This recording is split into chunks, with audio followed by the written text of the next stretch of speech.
as well. And that is, sometimes I get really discouraged with where we are now.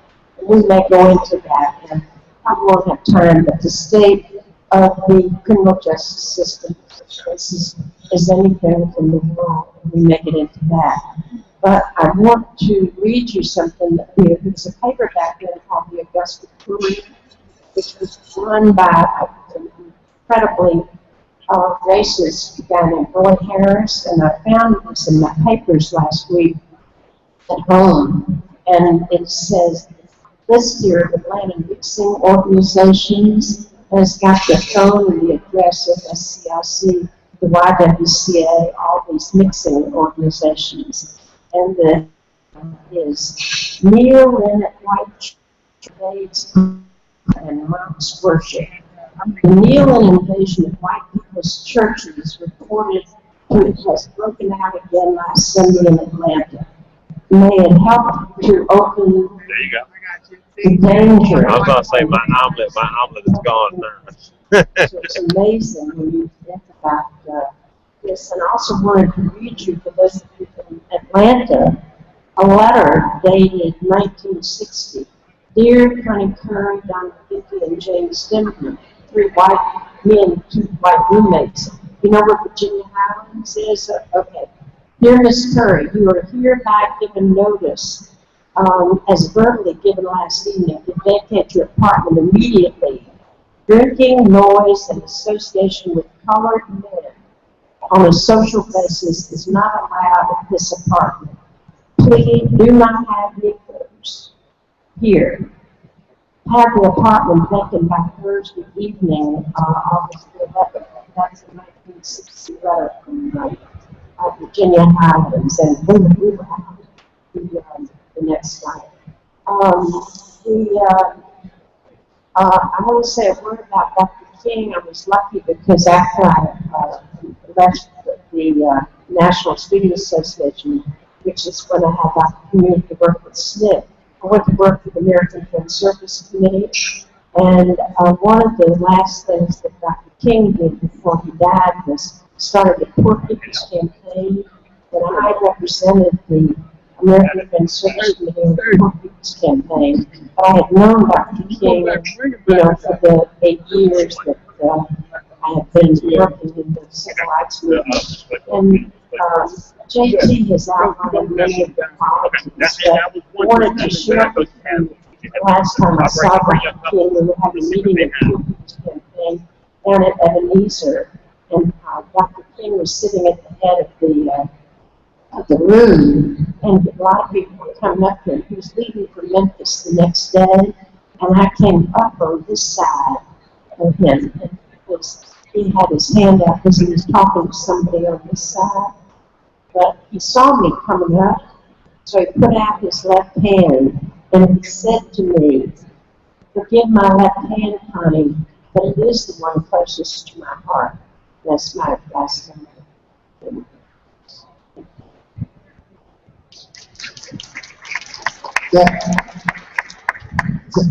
Thanks very much, Connie.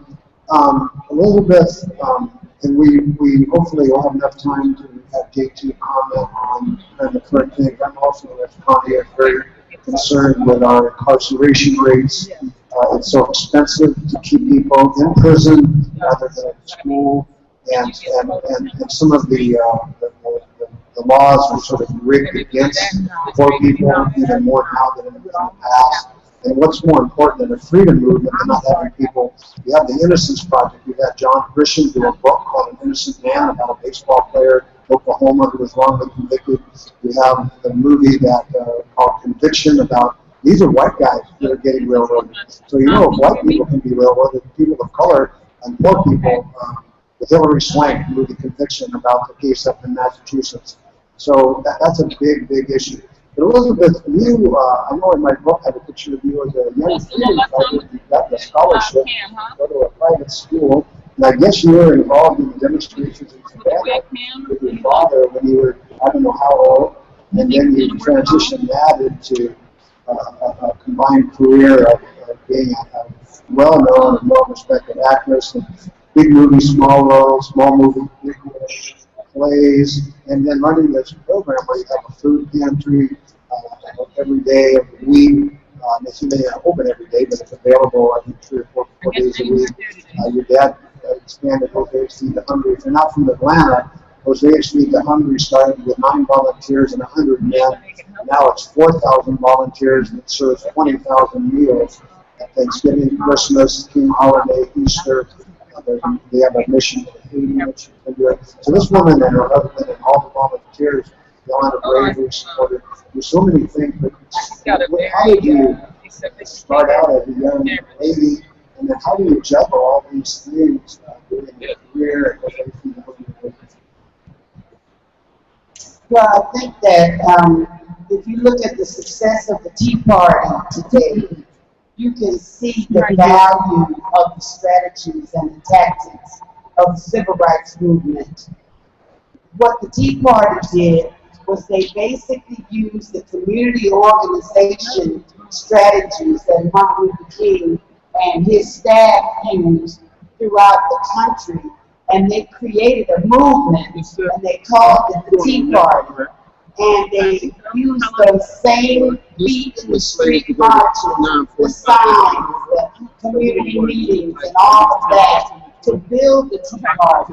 So when people say that the strategies of the civil rights movement are dead, then I just refer them to the Tea Party so that they can understand that these men and women were not just out there willy-nilly marching in the street. They had a scientific tactic and strategy to organize the community around a specific issue, and then to get that community to get involved politically and legally to make changes in this country. So, unfortunately, the Tea Party is not on the same line of thinking that I would be, and the people that are on that same line are not as organized today as the Tea Party is. So we need to look back at what we were taught by the civil rights movement so that we can get organized, so that these things like poverty, homelessness, literacy, the first things like We're going to do it over here. I've got to get on. Yes.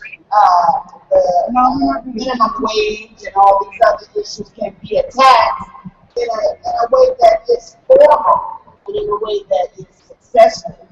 The way I got involved, of course, in the civil rights movement, you don't need to really hear a lot about that, except that you need to know that the people who made the changes for voting rights, for integration, for housing, and for education, for employee rights, were young people. So if you're out there at 21, 31, you don't have to wait to get involved. You're already old in terms of the civil rights movement. And so if you're 40 or over, then you really need to get involved in some kind of social justice movement. And I had been to jail 9 times by the time I was in 9th grade. And when they told my father we were living in Savannah, Georgia, and he had formed the Savannah County Crusade for Voters, and they were working on getting African Americans registered to vote, because he thought in his mind that politics was the answer. But we've since found out that politics is not the answer. But at that time, they felt that it was. So that I was sent away to boarding school to get out of the civil rights movement, because I would have ended up in juvenile, and I would have been kept there for several years, and I continued to go to jail. But getting raised that way, seeing crosses burning in my yard in Savannah, Georgia, seeing black cars that drive by and throw bottles in our yard, seeing even the last time I went to jail was with picking Oprah Winfrey, actually, in 1987, and right out here in Lake Lanier, during the Forsyth County movement. invited to Forsyth County by a nice group of white folks at a church to come and celebrate Martin Luther King's birthday. Well, when the word got out that Hosea Williams and his staff and other interested people were coming to Forsyth County, the bus was rented by us, and when we got at the Lake Lanier exit in 1987, there were 300 Klansmen there to attack us when we got off the bus. And so these, Forsyth County, Rumpkin, Georgia, was a place where no African Americans had lived in 75 years because they rounded everybody up, put them on wagons, and ran them out of the county. And there's a documentary called Banished. You can get that from PBS or wherever you should watch that, because Forsyth County was not the only place that happened. And so I continued to stay involved in the movement, whether it was helping my dad with his newspaper. We also had a theater company that we wrote plays about. My mother wrote a play called The Life of the King in association with Arthur Langford, and we used that play to educate people prior to Where do we go from here? legislation. What do you want me to bring And we up toured on that there? play all throughout little counties and cities throughout the South. I was very much involved in voter registration campaigns. My mother was a state Which one? legislator. My dad ran for Congress. Okay. He was a cadet. And then we're He was also a city council person. So I grew up with all this around me. But the main thing I want to also remind you of is that these were men and women of faith. They did not leave their faith at home and then go out and face death, because you literally had to make a decision. Am I willing to die for what I believe in? And Martin Luther King said, until you're willing, have found something you're willing to die for, then you're not fit to live. But today we're so complacent, we kind of sit back and, look at the TV and things in Washington, and we say, well, we'll let them handle it, and we say, oh, those kids, they're so bad, they just keep going to jail. And we look at the homeless problem, we say, well, the Bible says the poor will always be with you. Kind of make all these excuses as to why we shouldn't get involved. Well, it's going to take you. It's not going to take the people that, like JT and Willie and Connie, to do the work. It's going to take you to do the work. So if you don't know where to get involved, then contact us at Jose P. Hungry, because we're open every day. And I would say this, there are a lot of issues in the world today. There's illiteracy, there's housing issues. There's still metro fair housing that fights for individuals to have the right to live in the neighborhood they want to live in. The reason that I chose, and I'm still fighting for health and hunger issues, is that I realize that hungry children cannot learn. I don't care how much you want to teach them about being literate. If they go home and they haven't eaten from free lunch on Friday to free lunch on Monday, they're not going to be learning in school. Mothers and fathers who go and don't have money to buy decent food for their families because they're making $7 an hour minimum wage, it has to be met. That gap has to be met. So what we do at Jose Feed the Hungry is not only do we feed and make sure that no one ever has to be hungry in Atlanta, we also serve fresh fruits and vegetables.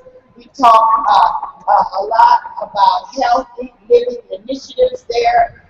Every day when we are open, we're doing homeless prevention, because many of our families are working poor. They make just enough not to qualify for food stamps, just enough not to qualify for peach care, health care, TANF. And so if they get sick or get divorced or something happens in a crisis in that family, they will become homeless. So we do a lot of homeless prevention, counseling, we pay utilities, And these meals that we're delivering to senior citizens, it sounds like Meals on Wheels. But actually the difference in us and Meals on Wheels is that when we go into a senior citizen's high-rise, we have a program for them called Senior Celebration, where we can follow up with them. And what we find out is our seniors in our high-rises, they're getting robbed every week. No one's doing anything about it because they think that they have dementia and they don't know they had a pearl necklace and 2 diamond rings in the drawer. And they say, oh, Miss Jones, you just probably lost that years ago. Well, we find these things out in the follow-up workshops that we do. So go to number 4, HOSEA.org, find out about the programs that we have. In fact, the movement that we have in Jose Feed the Hungry, it is for today. Atlanta is number 3 in cities of children living in poverty. 1 out of 5 of every child living in the city of Atlanta lives in poverty. There are 363,000 children that are registered in the city of Atlanta for free lunch. And these children, during the summertime, when they're not in school, they live off of hot dogs and Roman noodles. So we make sure that they get healthy food. There is something that you can do. You don't have to feel hopeless. You don't have to feel helpless. Just get involved and get the work done. And then I just want to close out by saying that, I really appreciate Points of Light for having this, this conference here. However, I will say that there are hundreds of people in the city of Atlanta that were actually in the civil rights movement that know the truth about how those strategies and those tactics can be used today to make a difference without Washington. So those are the people that we need to get to the table, and it never was about black and white for me. Viola Luiso, an Italian woman from Chicago, woke up one morning and said God told her to leave her husband and her 3 small children, all under the age of 5, and go to Mississippi and help black people learn how to register to vote. She did leave her children, and she left her husband, and she was shot in the back of the head while taking voter registration volunteers across the bridge. So Reverend James Reed, a white preacher who was beat to death with a baseball bat while trying to help Jimmy Lee Jackson save his grandfather from being killed. It's about economics, so don't get caught up on this color thing. Because what you're going to find out is there were black bus drivers in Montgomery that beat black folks worse than the white bus drivers did. So let's get those strategies, get those tactics, sit down, put together a national manifesto, organize committees to go and work with the communities to change the communities, and then we can make sure that Dr. King and all those people, including both my parents, didn't die in vain. Thank you, Elizabeth. We need to close this up. I know I'll be around the rest of the week. I think Elizabeth will be here part of the time. Connie may be here. JT's going down to St. Augustine. Let me just close with an excerpt from Dr. King's Nobel Peace Prize speech about the Underground Ground Crew. Here's what he said, and you can find this online as well. He said, it's a beautiful closing, so I want to mention Dr. King's words. He said, every time I take a flight, I'm always mindful of the many people who made a successful journey possible, the known pilots and the unknown ground crew. So you honor the dedicated pilots of our struggle who have sat at the controls as the freedom movement soared into orbit. You honor, he said this when he won his Nobel Peace Prize. You honor once again Chief Luzuli of South Africa, whose struggles with and for its people are still met with the most brutal expression of man's inhumanity to man. You honor the ground crew without whose labor and sacrifices the jet flights for freedom could never have left the earth. Most of these people will never make the headlines, and their names will not appear in Who's Who. Yet when the years have rolled past, and when the blazing light of truth is focused on this marvelous age in which we live, Men and women will know, and children will be taught that we have a finer land and better people, a more noble civilization because these humble children of God willing to suffer for righteousness' sake. That was in Oslo, Norway, December 10th, 1964. And let me tell you what Mrs. King said when he gave away the $50,000. She said, Martin, we have 3 children and our refrigerator doesn't work. Can't we at least keep enough money to buy a new refrigerator? And he said, no, I must give. This is not my money for me. It's for the movement. And he gave every bit of the $50,000 away. Well, we're asking people here to do food drives for us. On July 27th, we want to raise more food than has ever been raised in a 24-hour period. So if you want to do something to help us, go back to your church, go back to your community, and do a food drive for us. This young lady right here, Sherry Hart, you can see her right after this panel. And don't despise small beginnings. It looks like there's nobody here, but you're here. And that's what's important to me. I also have a few books. If anybody wants copies of some of the books, I'll get some to give away. Thank you so much for taking a lot of time. We appreciate it. No, we've enjoyed every moment of it. I wanted to make the announcement. Yes, give it a hand. Thank you all so much for coming. I wanted to make the announcement that at booth 108, which is just to my left, your right, one booth over, there is a table, a skirted table for all of your materials and information for you to have a seat and receive those who might be interested in your books or to volunteer or to donate. So please do one-on-one meet, greet our civil rights veterans. Thank you so much. Our next program will begin in about 10 minutes. Coming up. Okay, everybody, we're going to start in about 10 minutes. 10 minutes and count.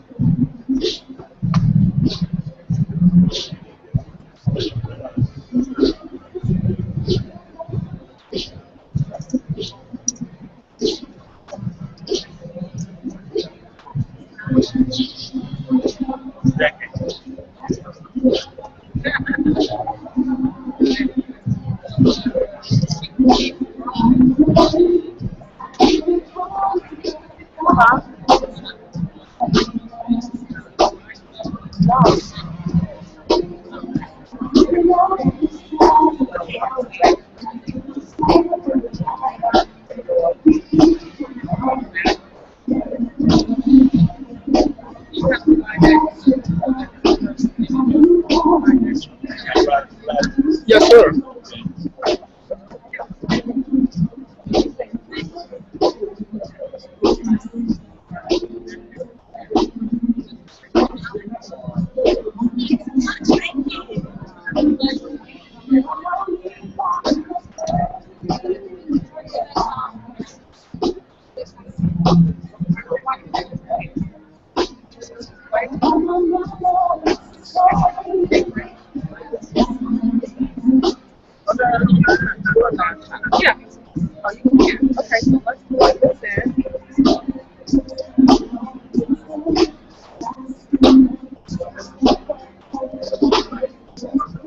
Before you come off, we're going to put the track on.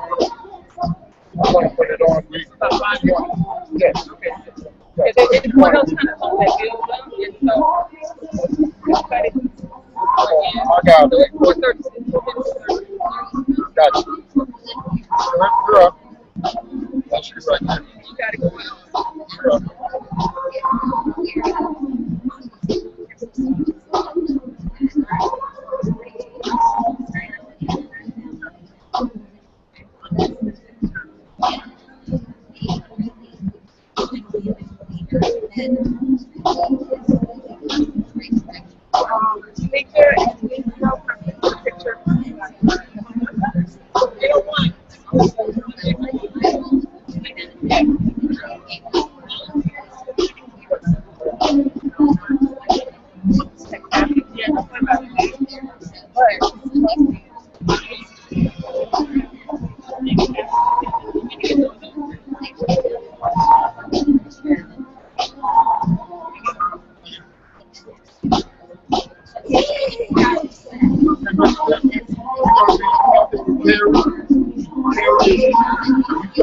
Audio, back and forth. Our civil rights activists are Bruce made no one. He made no one. No time. Back with Thomas. All right. 801. Not ready yet, Doc. Yes, yes, please. Straight over here. It's right where the town square is, Go right to the there. bathroom, because we want you to do that. But before you go, can you just pull up the adjuster?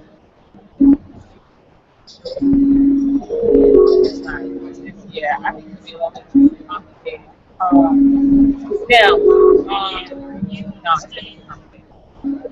it's complicated. She just nothing that has with it. So he can't go for another. What is this coming from? That's the logo. It's projected. You want to see you? I know. I want to close. I want what's on here to show there right now while we're waiting. So can you just plug this in? Okay, put it on this. Okay. It's commercial, it's not. I'm gonna do this. Yes, we're gonna do it. Let's take this out. Yeah. Okay, well, there's another USB if you want to plug it back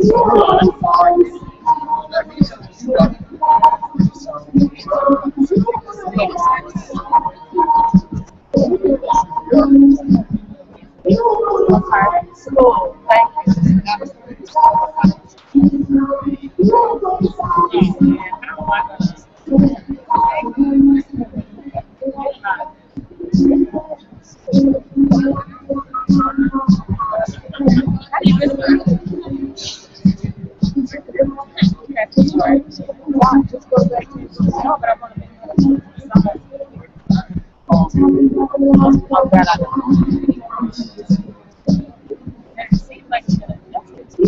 It's running now. It's running now.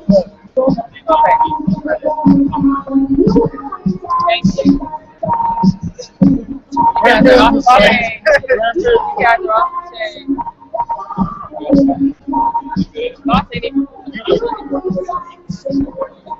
let me go. Together we're unstoppable.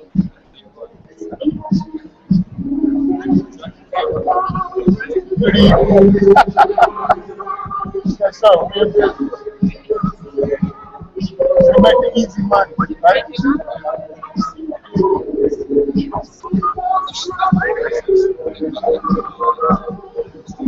think they can't see the audience. That's the thing. I think they can't see the audience. No, I'm not Pinewood. Right, I'm right down the street from it. I've been over there. It started in, I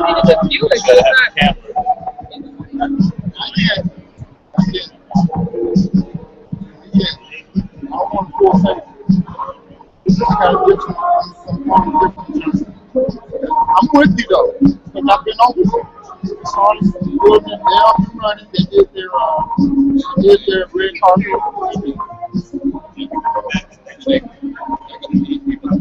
I know. But right now they're pulling for the truth. I don't want to deal with it. You know what I'm saying? I know. So yeah, I'm right down the street from them. I'm not sure. Like 3 miles, 2 miles.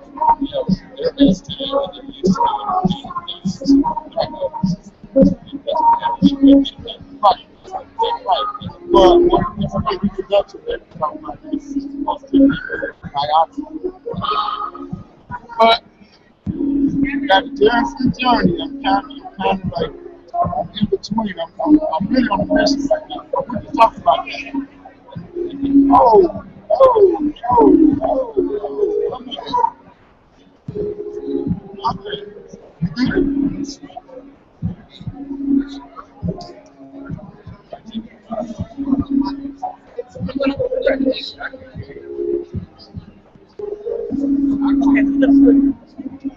She wanted to run that. She went to the restroom and she's coming right back. She wanted to. No. So I need the next thing. I need the next PDF. which is We were doing a slideshow of the PDF. right. And if we can switch back to Okay, there it's on that one. So let's do this. Stay. We wanted to go back to we had PowerPoint. Nope, that's the new traffic.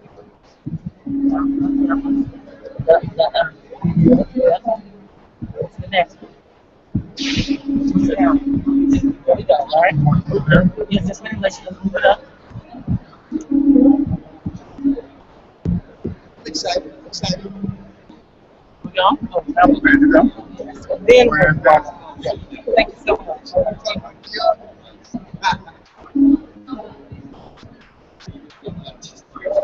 Yeah, I would say that. I would say that.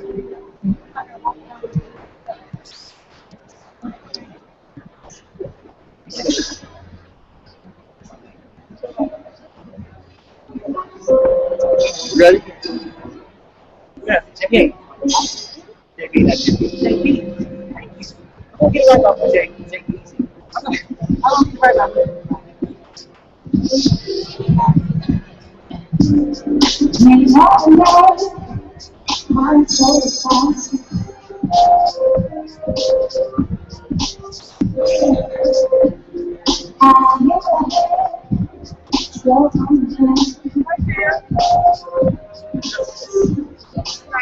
She came over to the slow time. Okay, that's cool. Yeah, we come out of it. That's cool. We're still on it. We're still up. Whatever works, whatever. Yes. Yes, exactly. Whatever she's there, just let go. We are absolutely okay. Absolutely fine.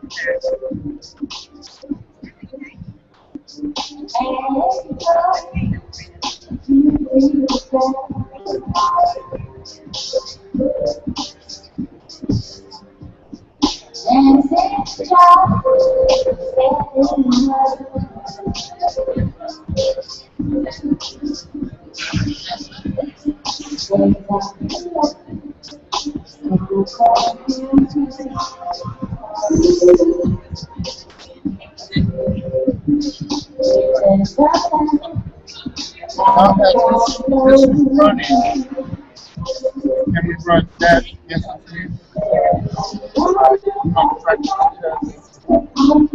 We're about to begin our conversation on economic justice. Creating sustainability for all, creating sustainability for all.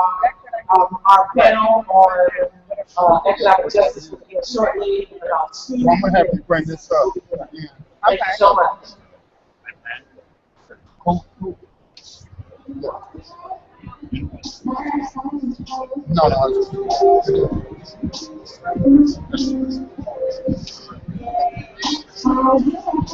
So, yeah. Everything else. Daddy. Yes, sir. Daddy. No, that's not. That is not the case. Do what you need to do with it. Okay, all right. Good.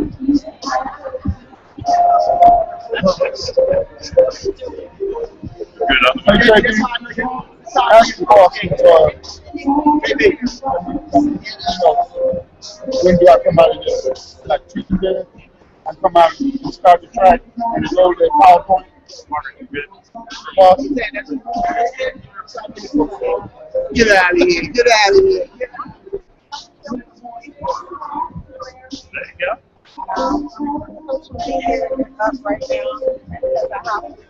Wear a lot of hats. Stay up all night to get that deck done. That's what I was told today. You have to put a lot of that on today.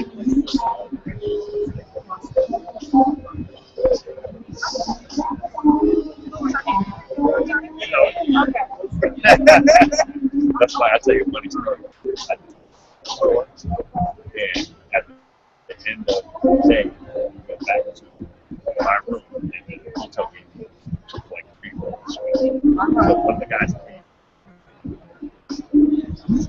this. And everybody's like, oh, shit. How'd you get this rope? And I did like this. And the guy goes, who's upstairs? Why? Oh, Like, if you don't know, I can't I'm tell you. sorry, I can't help it now, but you're like, yo, I'll let you deal with that. Because I actually I said Paul's name, and I did like this. He goes, a favor from who? Oh, well, bro. Right, You don't know. right. We'll be here. Okay.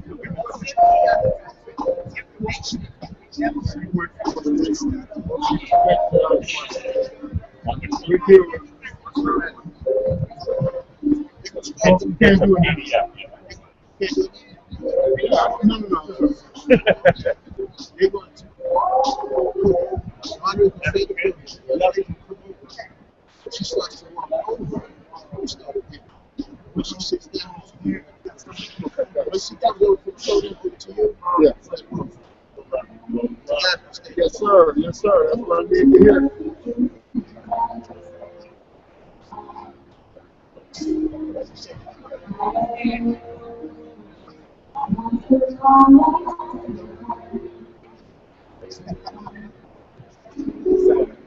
So that's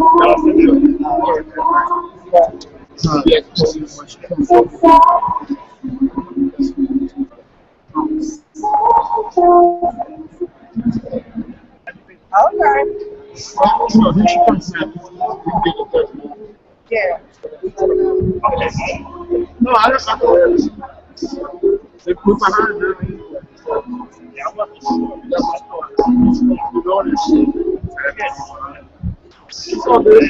Yeah, that's right. That's all you can do. Sure. Like, As long as everything is working. Yes. We're going to do a game.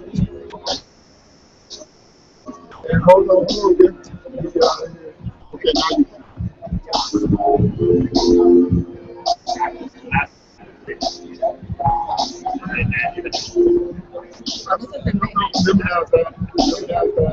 You want to go back to your I did. Oh, you must have closed it out completely. Okay. not ready yet, though. Good afternoon, everyone. Again, welcome to the 2004 National Conference on Volunteering and Service, the Points of Life, and all of its affiliates and partners from across the country and the globe. We are here at this conference discussing strategies for social justice, change, and volunteerism and activism. We've already heard from civil rights icons, past and present, and some are present still today and this afternoon for you to enjoy. We have a full schedule of programming that will happen from this stage and throughout this space. We want you to enjoy our vendors and certainly our presentations on the stage. Right now, we're going to welcome up Unica Rogers Smith, who is going to lead us in a conversation on economic. Unica Rogers Smith. I don't know where that Smith came from. It's okay. That's going to be discussing economic justice. We want to invite all those who are seeing and enjoying our videos to join us for this conversation. Unica will be our first presenter, and then we'll open up that dialogue to a national conversation through a very cool technical format of Google Hangout. Google is one of our sponsors today, so we're excited about that format. And we do have a hashtag. We have a hashtag of Econ Sustain, which is exciting. We're rising, everyone. We're rising into this age of information. So we are glad you're with us. Unica Rogers Smith, I'm going to give you a very personal introduction because I can say SIP. Unica Rogers SIP. I'm going to give you a personal introduction because my eyes are bothering me today. I'm going to ask her to do a more formal introduction of her organization and her background. She has been a change agent in this community for decades, multiple years, and has moved her efforts actually out of the urban into the rural, and is organizing change in the Black Belt South. Her network is far beyond South across the country, and you'll see that today. We ask that you please engage in the conversation. She will bring really interesting facts, and I want you to please welcome her to the podium today. Unica Rogers. There you go. There you go. Music is playing. Music is playing. Music is playing. Thank you, Charmaine. I want to thank Charmaine Mitchell and the Points of Light organization for inviting me to participate in such a wonderful event. Volunteering service is very, very important to have events like this where people like you are here, and I want to thank you all for being here because you've already shown me by your being here in the audience your commitment to service. I want to tell you a little bit about the intention today of the session, and an hour is a long time to talk about your work, particularly when you have been in services in 20 years, most of my life, like I have, and have seen that it's really not about you, it's about the people who are supporting you, it's about the people you serve, it's about the people who advise you, critique you, consult with you. And so I thought one of the best ways for me to actually share with you the work that I do in rural communities and how that interfaces with urban communities would be to bring some of my peers, other folks who are working for grassroots organizations across the country, bring them to the table and to have a discussion. One of the things that we want to discuss is how we can use volunteer service to expand our movement. Many of the grassroots groups that I work with, the leaders are so isolated, particularly in rural communities, that it's really a challenge a lot of times for folks to come into, to get investment from far away, to get resources and skills from far away, and that's absolutely critical to the success and the impact they're trying to achieve on the ground. So we want to open that conversation up. And we're going to, like Charmaine said, this is going to be a discussion that's based out of it's a Google Hangout session.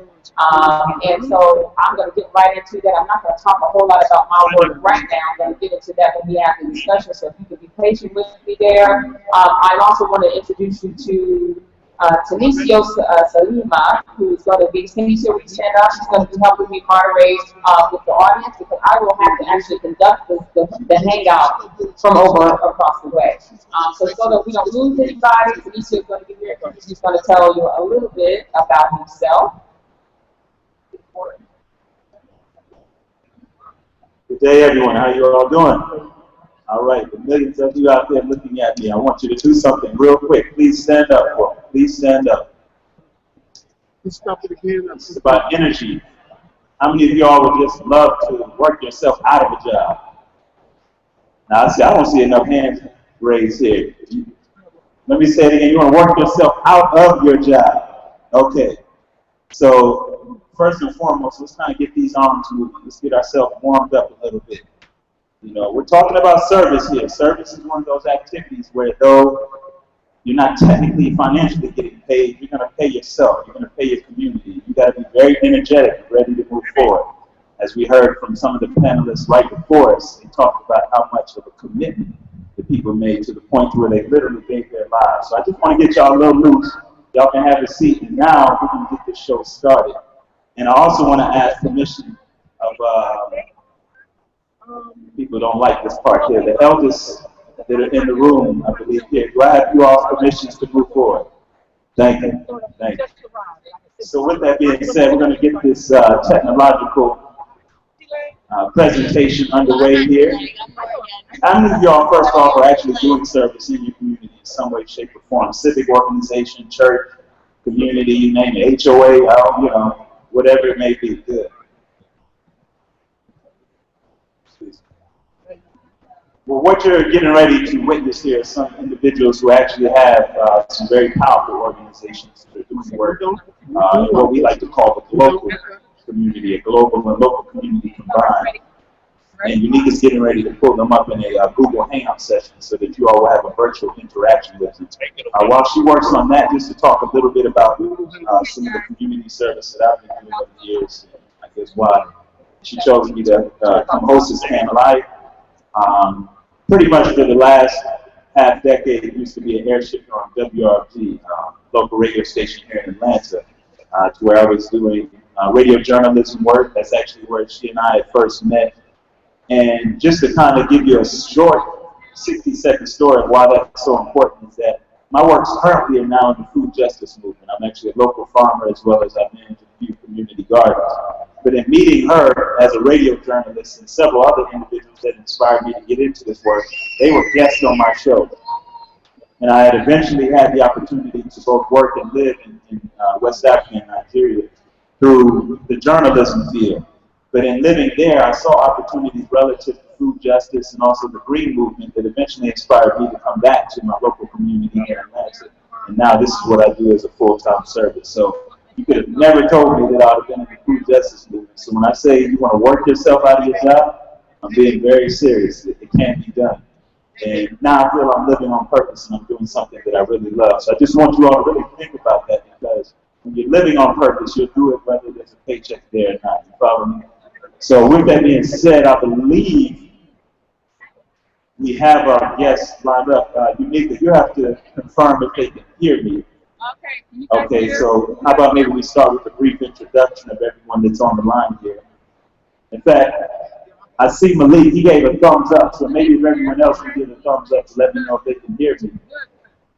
So we got one thumb up here. What about from Sherry Green?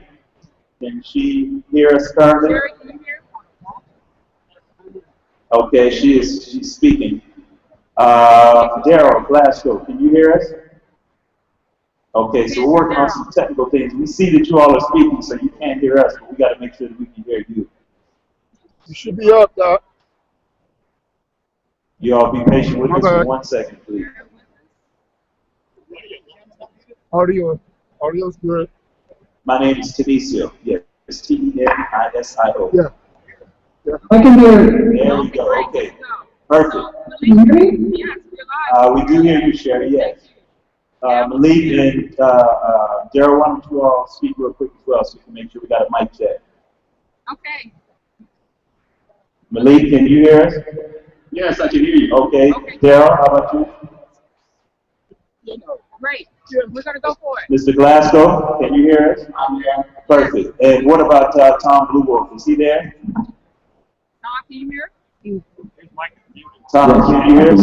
All right, terrific. Okay, good. So, we've got all four of you set up here, and we're going to go ahead and give a brief introduction of each one of these individuals.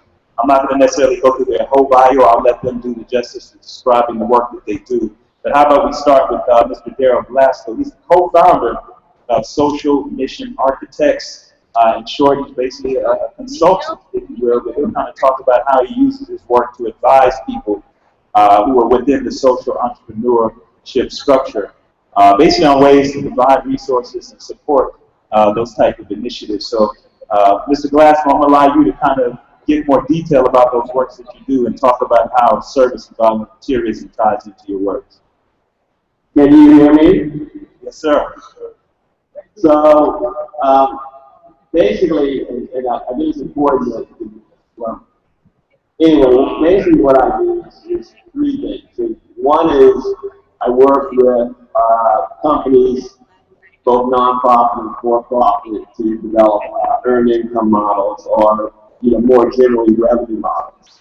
Second is I work with them to develop social metrics and based on outcomes. And then third is I weave that together to help them define what sources of capital they need to be sustainable. And so one of the key takeaways from what I do versus a regular consultant is I'm focused on the people side of it, meaning that whether it's financial institution, whether it's someone in the agricultural area, I'm looking at it from working with companies that are focused on doing things for people and communities and not just sharing. Great. And Daryl, thank you so much. I want to make sure. Sounds good. Unika, I know you are you able to hear us, Unika? Are you able to, do you have a microphone to speak through? Let's get Unika a mic 1 second. Hold on. Okay. You guys hold on a second. The audience can't hear me. You guys can hear me. Go to the microphone. You need a microphone. Yeah. The only way to hear you. Okay, great.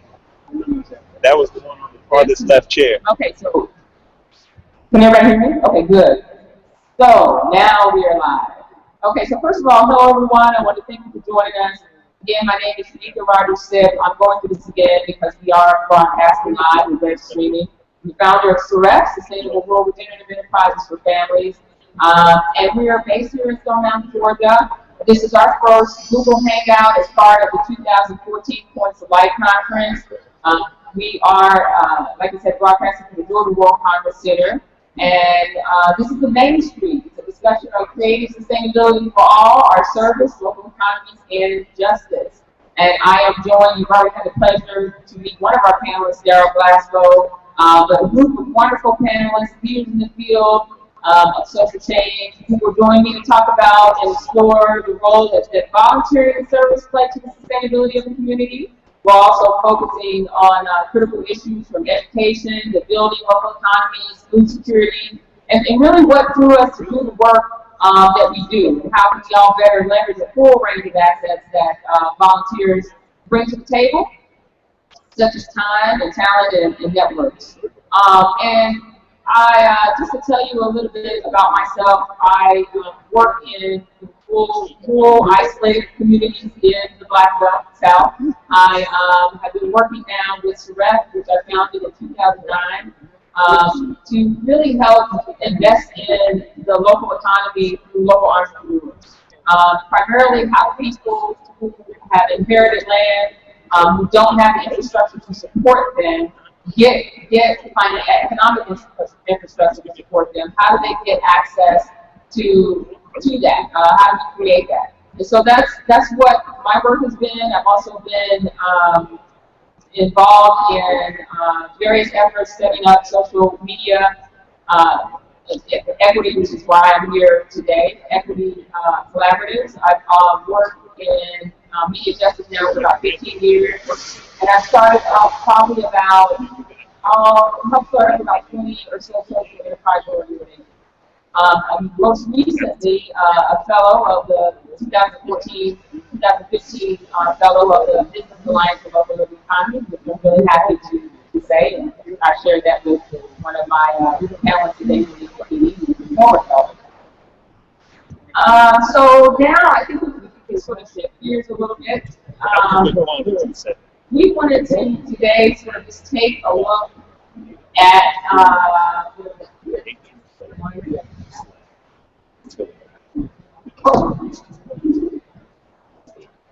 so Daryl, what's going on? I'm going to go ahead and go down the list again and let the rest of our panelists go. Then introduce yourselves.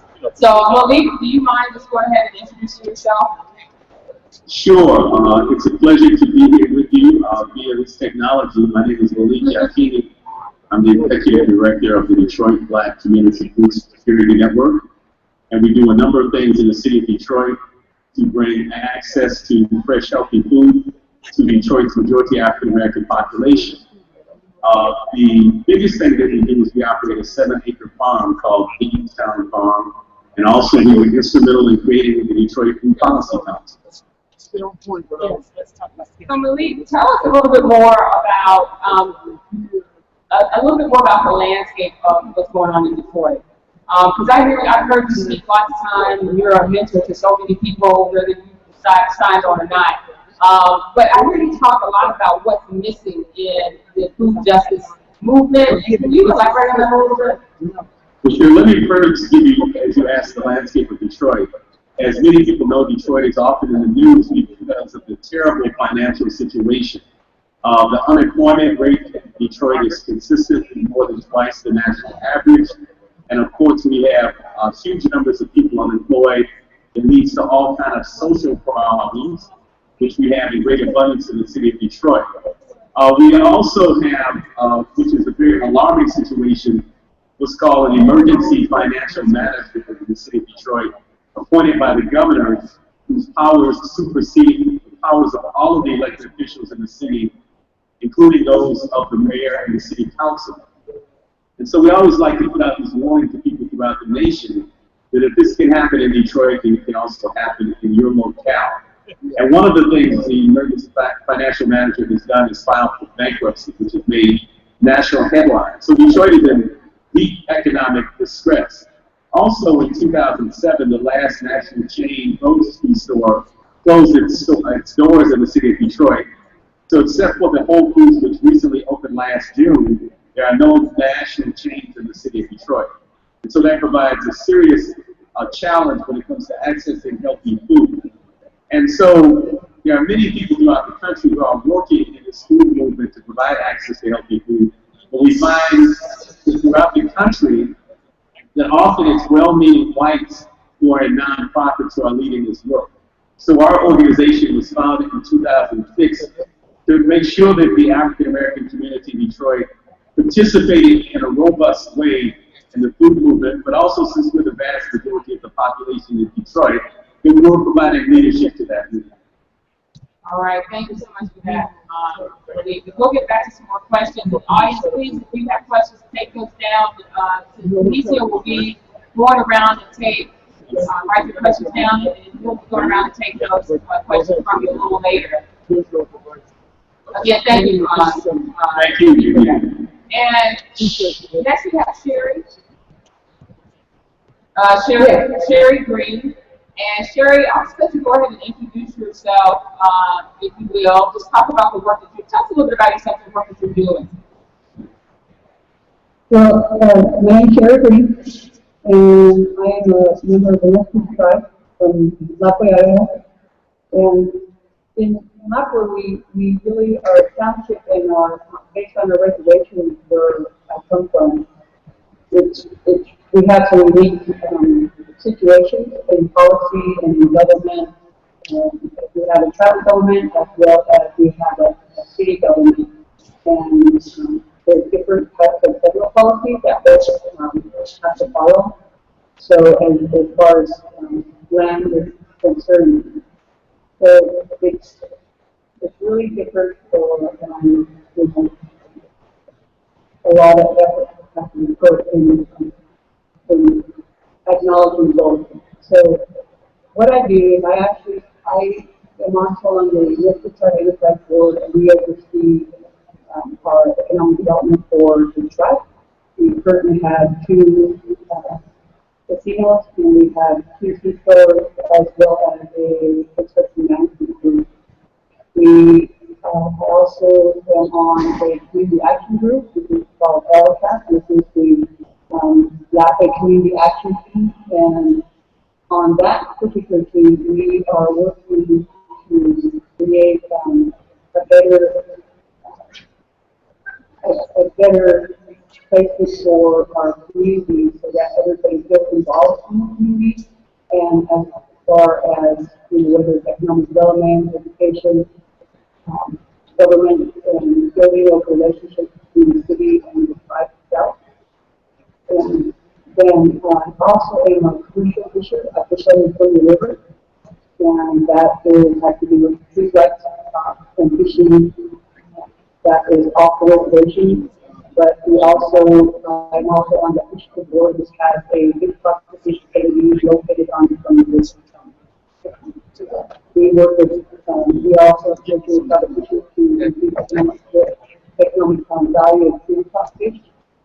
We do use help provide ice and also help do some of the marketing aspects.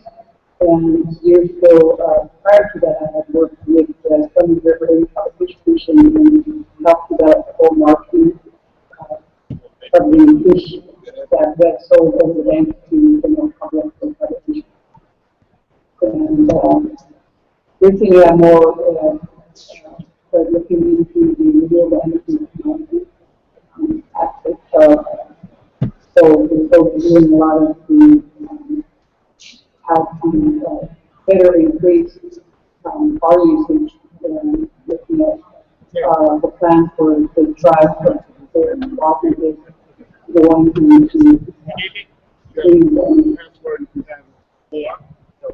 So I've actually been inspired by your work in your field project within the Rural Development Leadership Network, both the members are. And you have something that you call culturally appropriate technology. Can you talk about a culturally appropriate economic development? Can you talk a little bit about that? What's that is that that's where we look at some of the business development or the business that people that are interested in their, I guess, their what's appropriate for them. Being that, like, for instance, fishing on the Columbia River. I know there's a lot of fishers out there in different areas of the, of the world.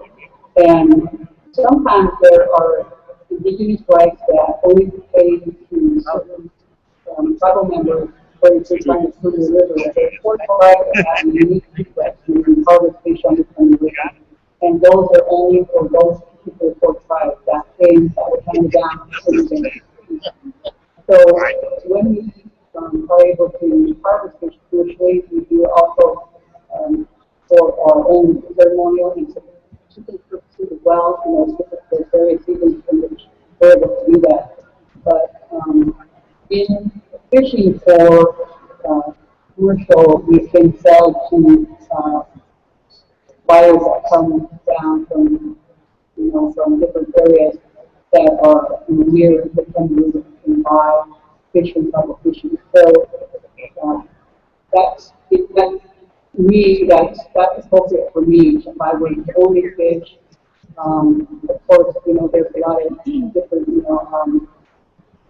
markets that entered into that arena and markets for other things, and so it changed how we had to start marketing our fish. We had to start changing the avenues in which we were going out, seeking outside of the areas in which we were traditionally known to be trading or selling fish, and going further out to general markets and selling our fish to restaurants, to stores, to the areas which we going outside of the boundary of where we normally live to our trading stores. Thank you for that, Sherry.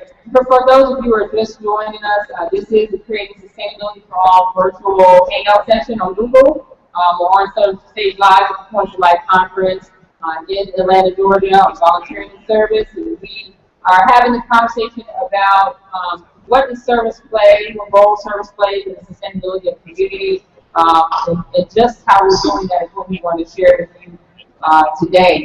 So the next panelist I have is Tom Bluewood. Tom, you here? Tom, are you there? Yes. Okay. So Tom, yes. I've known you for years, and most people know you from your healing ceremonies that you have in North Georgia and the products of your company, Earth Keepers. You're also a musician. But what are some of your thoughts off the top of your head about justice and sustainability? That's a really good question. Well, the primary philosophy of our people on sustainability is that 7 generations period. That if what we do lasts 7 generations, then it's okay to do. Doesn't, it's simply not okay to do. And so that's the premise for which we create all of the things we do. That's the foundation. Beyond that, sustainability is a very difficult issue right now. There's so many people in the world doing so many variety of things. It's almost to the point now, we stay in touch with various organizations like the World Resource Institute, organizations like that. They tell us now that the world is using up 30% more resources than it can replace. And we think that if our house was burning down 30% faster than we could put the fire out, we have a real issue. So it is a very big problem worldwide.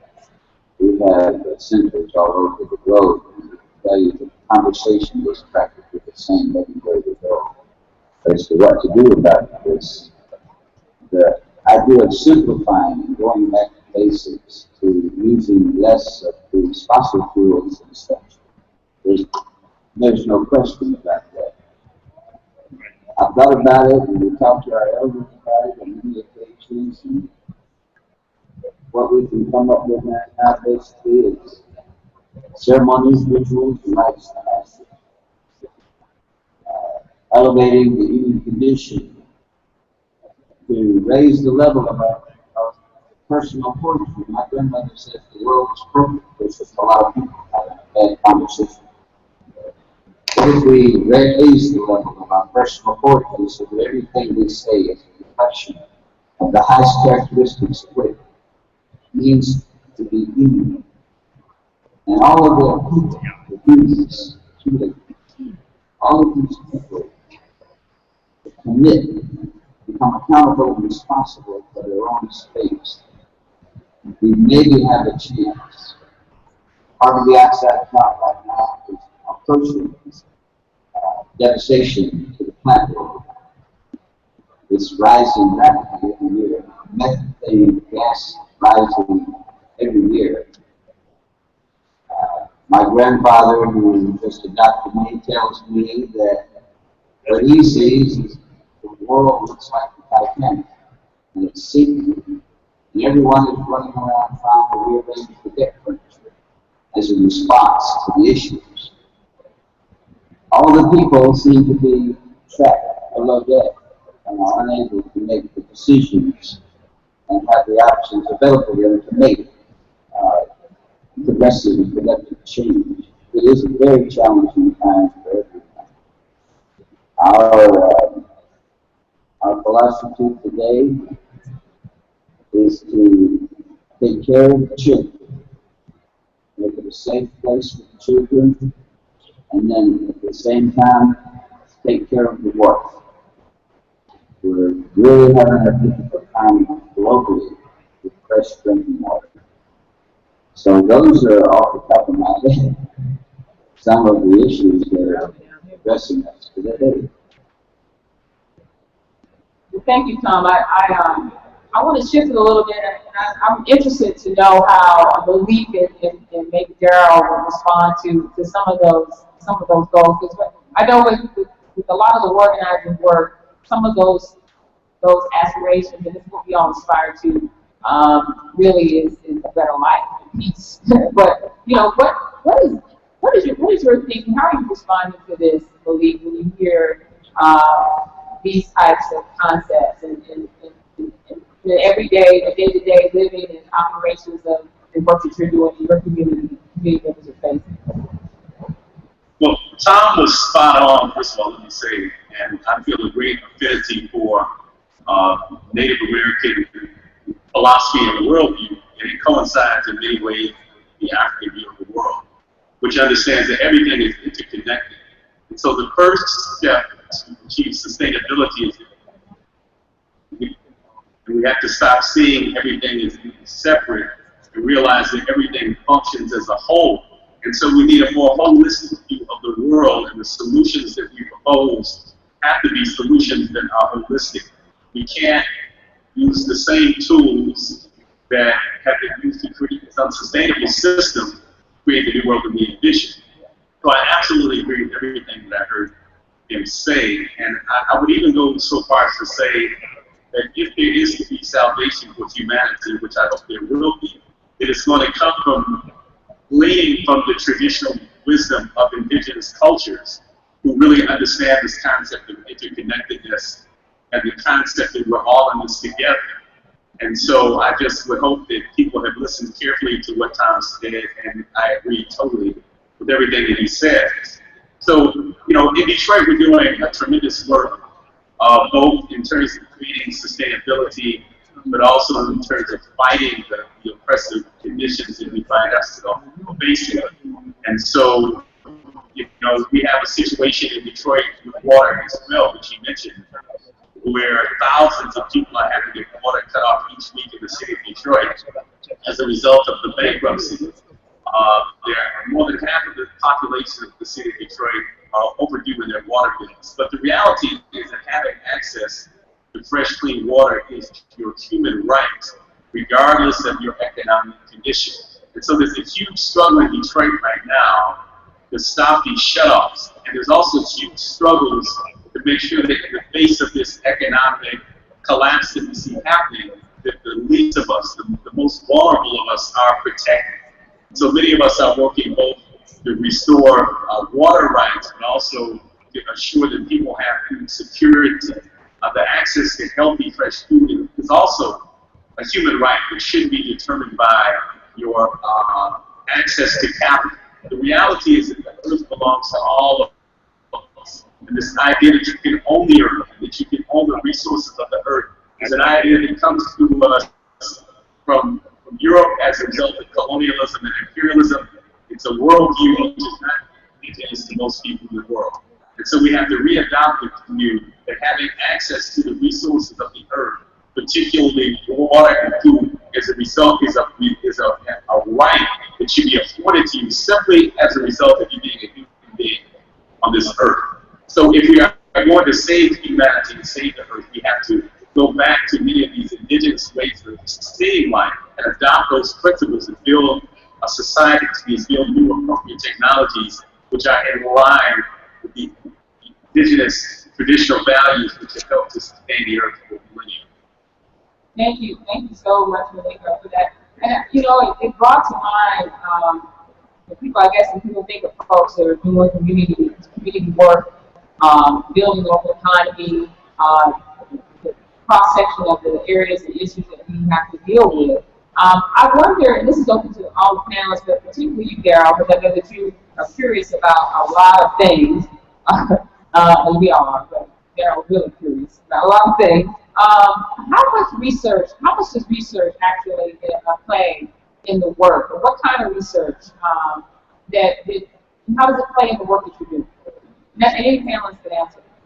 So let me, and I want to go back to adding in the early discussion as well, sort of move into this. It's an interesting world that we live in right now. Is that we have more information, we have less wisdom. And I think that's a really important aspect of where we're at. But we also, I deal in the world, I come to the world got a pretty broad background in both architecture, finance, venture capital, economic development, urban planning. So I'm sort of an expert generalist. But going back to the notion of ownership, I think that's a really important thing that's been hit on here. Is we live in a world, and for better or for worse, the system we live under is a capitalistic system. And the question is, how do we take that system and use it for the advantage of people, which is not being done right now? You look at Detroit's a great example of this issue. That the city got into these challenges with derivatives and banks and the financialization of things versus looking out for the individual people there. And so you talk about bankruptcy. What is the right thing to do in terms of bankruptcy? And I think that when you go into and you look at we talk about research. I think one of the big challenges we have is that we have people that are adding to the wealth in not this country but throughout the world, that it's going to a small group of people. So the people that produce, the auto workers in Detroit, the farmers in the Midwest, or the people that work on those farms don't see their value, their labor is undervalued. And so I think we need to rethink, use capitalism in a way. I think the challenge that we all have, so few people understand this world and they try to stay away from it because they think it's just bad. Capitalism is bad, profits is bad, etc. And the question, that where I come at it from is, how do we use it? Because it's just a tool. Capitalism is not good or bad. It's the people and how they use that tool.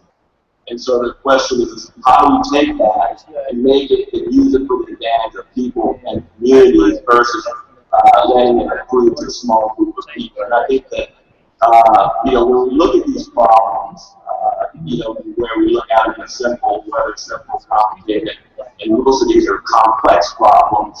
I'm not saying that this will solve all of it, but I think it's one of the linchpins in solving this complex problem. Consistent ones, I'll give you a Thank you. And so, and I guess people can say we're kind of running short on what time here. And I can just do this people talk about, we can just do this Google Hangout all day. And, at least monthly. We need to do this more often. But I guess to sum it up, really government can't do it all. And the experts really don't have all the answers. That's really the point of this hangout, this session, is to kind of talk about what we're all doing and how we can actually work more together and have more impact in communities. There is a powerful movement that's happening. It's across the country. It's not just in the neighborhoods that I work in, rural South. It's all over. It's urban. And it is, again, rural. It's made up of all kinds of people, activists, organizers, philanthropists, business folks. Those folks who were here earlier said they want to stretch themselves out of the job, they want to work themselves out of the job, do what they really, really, really, really, really love to do. And I guess we're all figuring out how we can be better in community, how we can make our communities thrive. We know there's a lot of work to be done here. So I think before we close out, if we could take maybe one or two questions from the audience, Tanisio, for our panelists. Sure, and maybe a way to do this through random selection. If anyone who actually has a question written down, hold your card up. Come grab those, and we'll go with those that have been written down. Maybe you got the hand up on. Oh, he's going to brief the questions out. Give him the hand. Okay.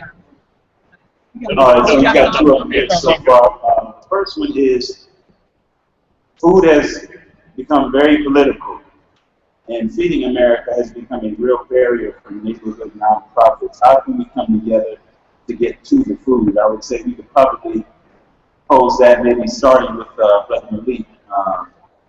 And I want to even maybe add to that question as well. It's actually already a pretty loaded question as it is, but just add one other piece, which is leveraging time for volunteerism. I know in the works that I've done, I hear that so often that people just really don't have the time. They've got all the desire in the world, but how do we leverage time in achieving that goal? So again, with food becoming so political and the barriers being in place for nonprofits to do what they do, how can we come together to solve this issue and leverage our time? I'll start with you, Malik.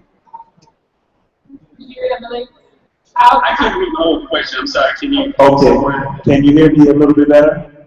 I can hear you better now. Okay, got you. The question is, food has gotten very political, and Feeding America has become a real barrier for neighborhood nonprofits. How can we come together to get to the food? And ultimately, how do we teach people to leverage their time for volunteerism? Because so often people are interested in participating, but just leveraging the little bit of time that they have already. How have you been able to successfully manage that process? Okay, I think I understood the question. It's still a little difficult to hear, but let me begin by answering by saying that I appreciate my brother Daryl and the comments he makes. I want to respectfully disagree with him on one thing, though, and that is that, in my opinion, capitalism is a bad system.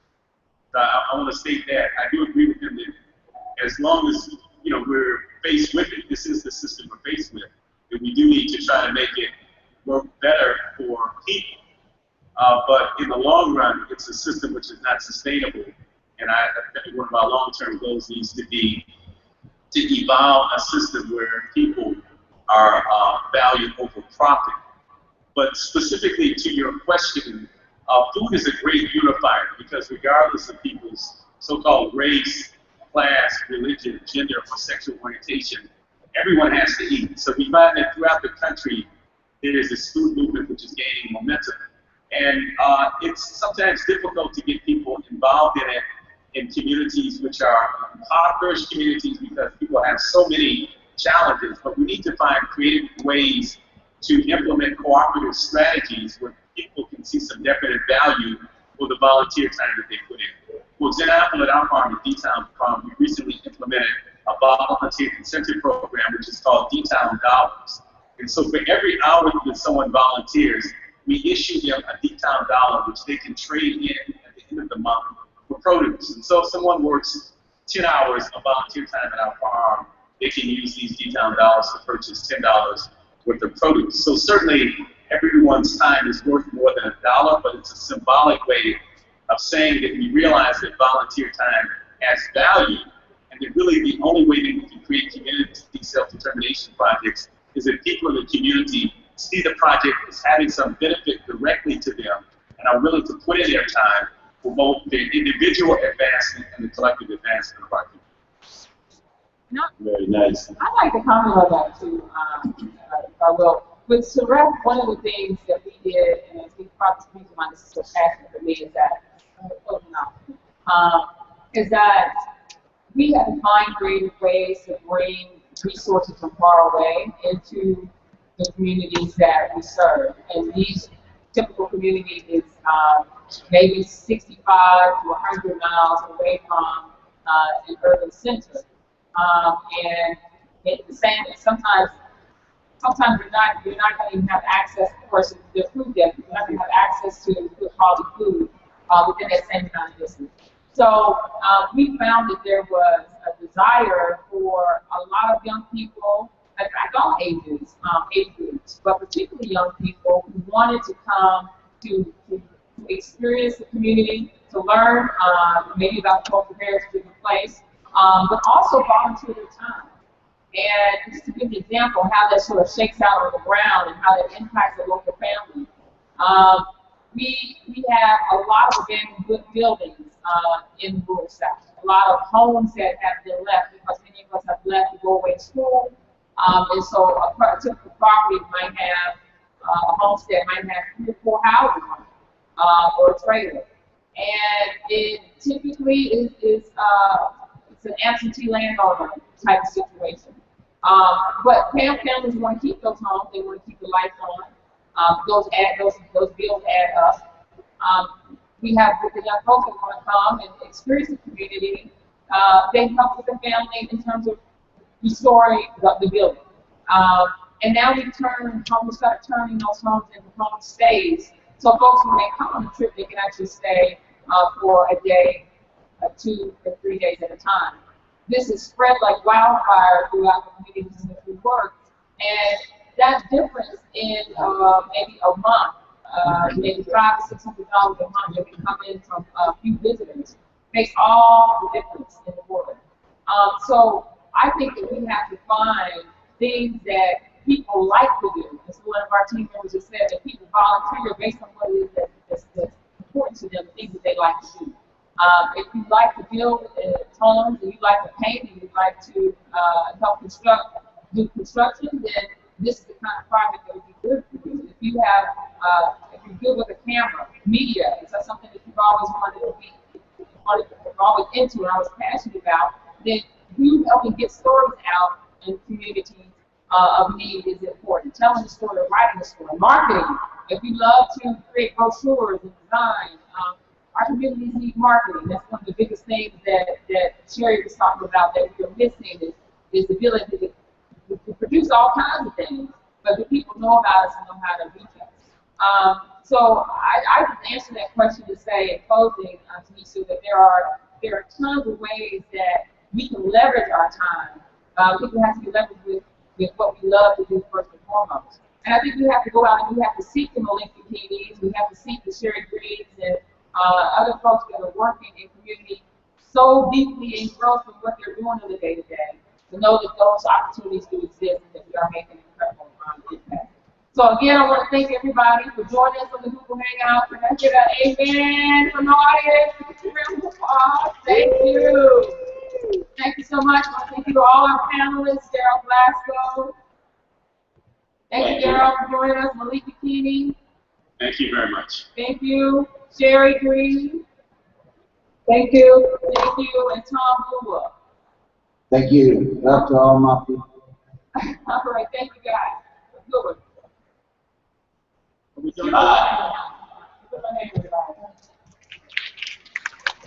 is a really cool format.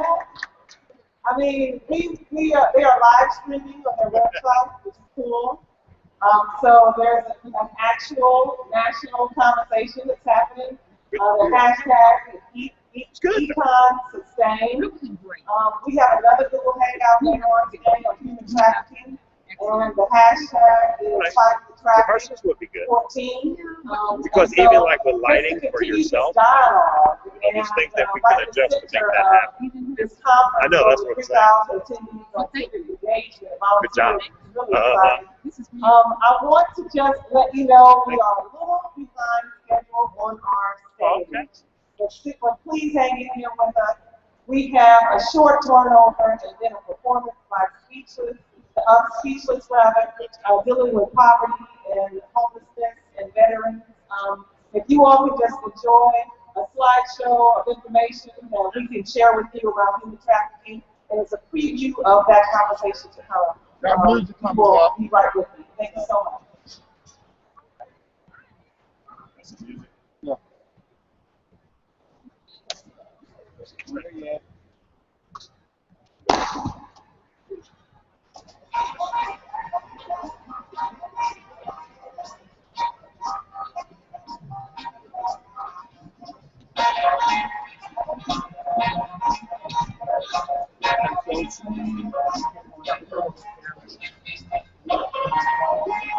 Okay, I got it.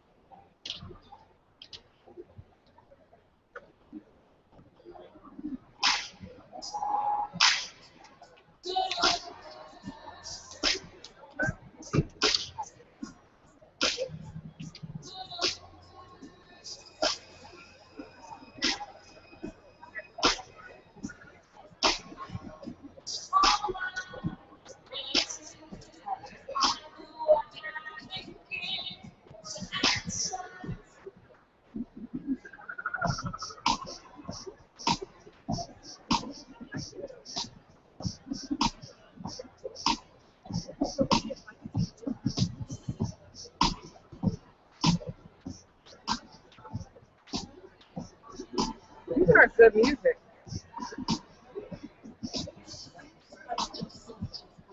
I also want to point out to you all that between each session on our stage, our presenters are available for one-on-one conversation.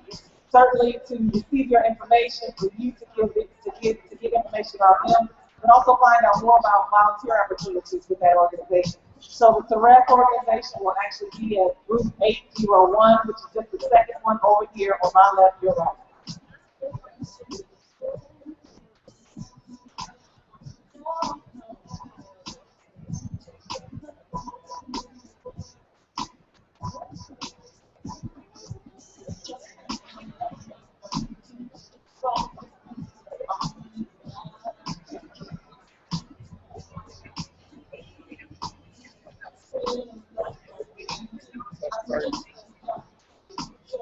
right. Yeah, that it is. Well, the look like What is it? the average age of young women being trafficked. That's insane. Yeah. No, it's a major problem here in Georgia. Like we're at the top, which is really sad. Really? In terms of trafficking. Oh my God. Well, we talked about that earlier, right? Yeah, I wouldn't have you. It's okay. You busy. So I'm here. All right, so we're in business. Let me tell you something. Your thing is the bomb. Like the bomb, Charmaine.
What?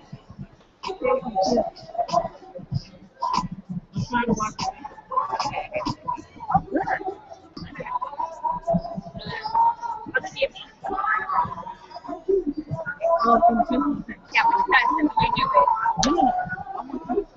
Okay.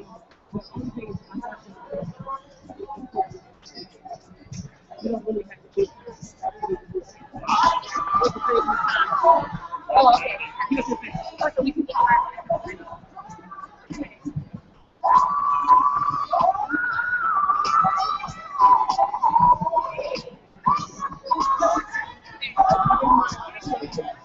No, sir, I have it.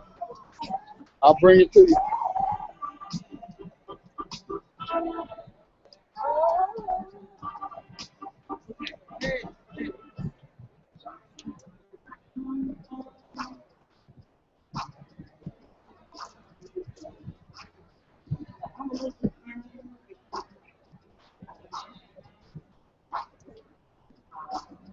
Yes. Right here. Here you go. What you need? What you need? Huh? Fire them all up? Yeah, they're all there. Want me to lock them for now?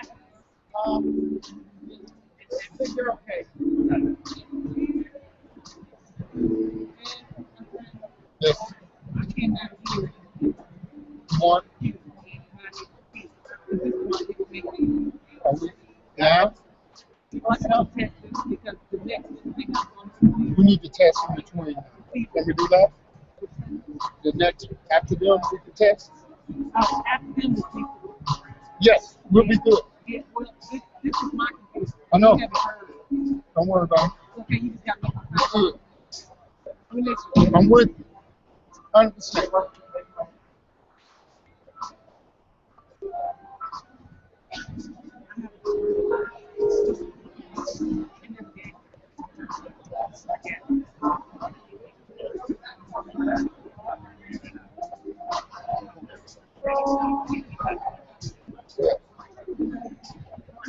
Absolutely.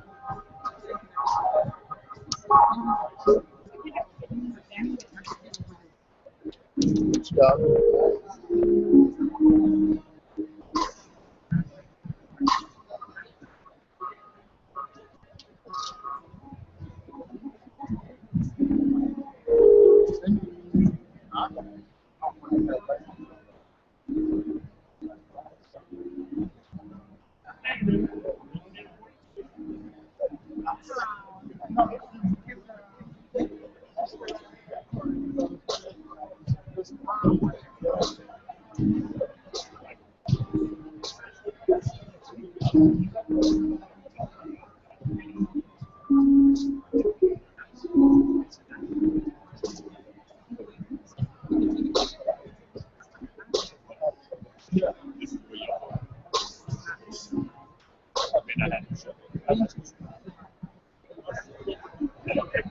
Good evening.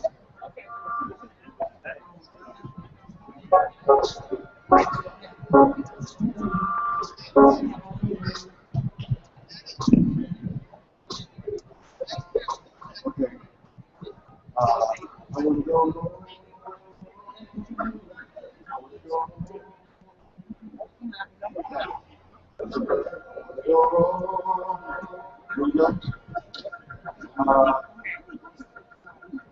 We're going to be the first. I want to go home. Okay, so I need to check. Lower. I need to check. Up to your mic. I want to do that. Set up there. Yeah, but now I check.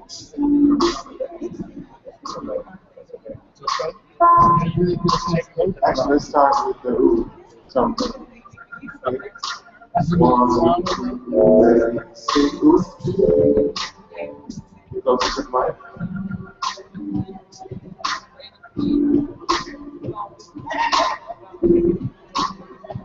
Who?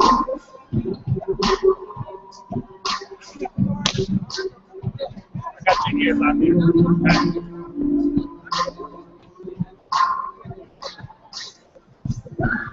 Okay. Okay, so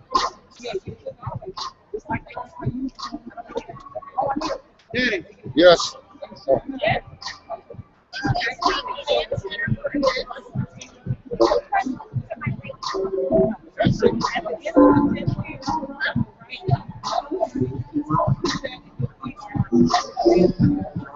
Okay.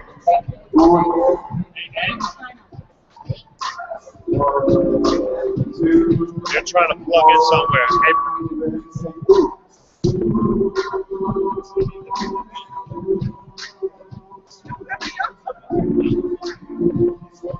Right, do me a favor. This guy that's plugged into here, unplug. I'm gonna give you another one.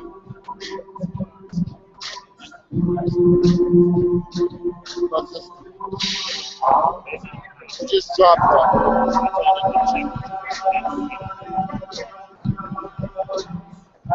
Drop it right there and plug this one.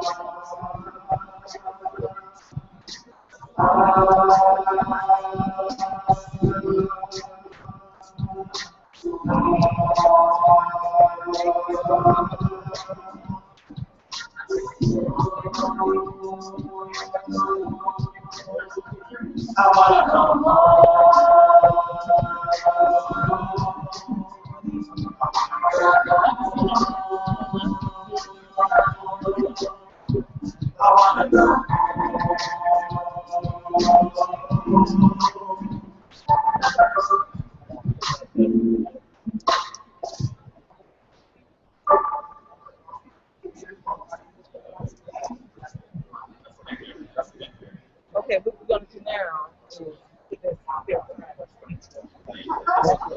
It's in the PDF, yeah. I hope that we have access to it. Look at that.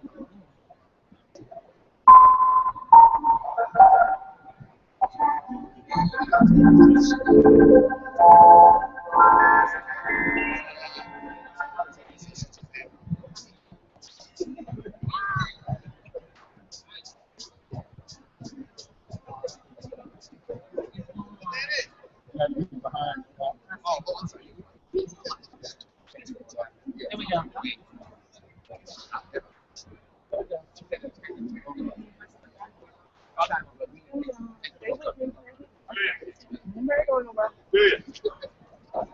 We live streaming. Okay, all right, you're good.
like you guys talk more powerful. You know, you can go to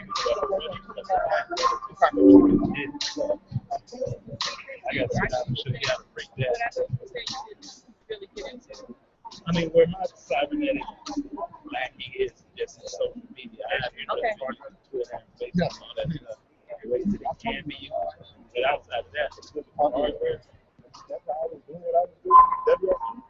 I'd like to, but I Pre-production program, all that stuff. You always miss stuff that you're knowing at the time and something else. But it's never on the radio right now. Well, let me be clear. I was radio station in an abandoned. Rather that, I'm guessing around 2009, where it was located. The landlord had no resort, but he had no one to come pick up the stuff. So I literally came to Buffalo. Yeah, so I mean, I don't really, I'm with storage right now. Thank you all so much for your patience. We're going to get started with the next presentation. Five host survivors. Hundreds of thousands of dollars. Full blown radio. The same.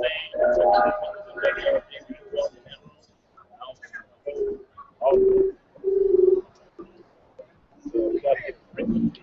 And that's what I'm talking about. Getting the license.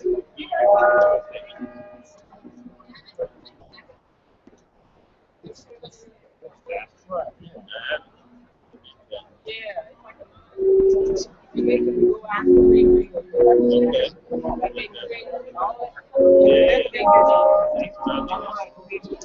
Okay, yeah. I mean, no, I'm waiting on him to come back. This is the low power. Yeah. And right now, I was trying to put no, I need to see him. He got black. I'm getting black. Good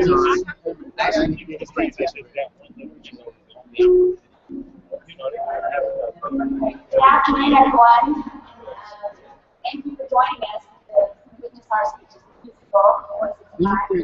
I'm the CEO of our school entertainment group, and we're really committed to delivering socially conscious entertainment. We're about different things like turning awareness into action. One of the things we wanted to first is thank some points of light for inviting us here to share with you our work and our experience as well. How many of you have children? How many of you have seven children? Do you know that 1.5 million homeless children exist in the United States today? The fastest that's growing right now is under the age of 9. And 40% of our homeless are also speaking of the voice of survivors to tell stories.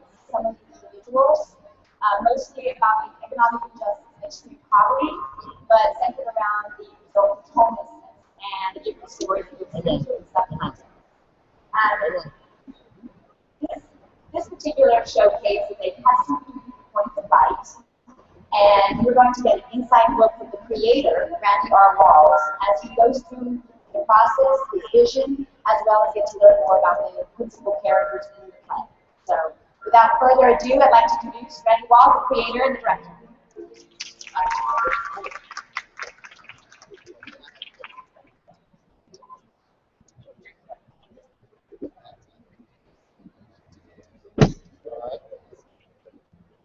Good morning.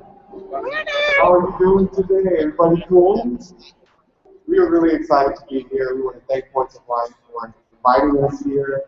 I am the director and creator of Speechless Musical. Speechless is a musical that I wrote about 7 homeless characters that are living for activity. Give me this one. Put this one back in. I met these characters through a list of different ways. And so I'm going to walk you through how I got to know them today.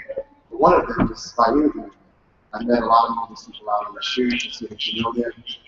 Listening to their stories is what helped me develop these characters. And as I continue to write the show, the characters have evolved, the show has evolved, the story has evolved, And what you're going to get today is the evolution of where we started from discussions to where we are now. The stories that you'll hear, they really are very impactful. All I can ask for you to do is to sit back, relax, enjoy yourself.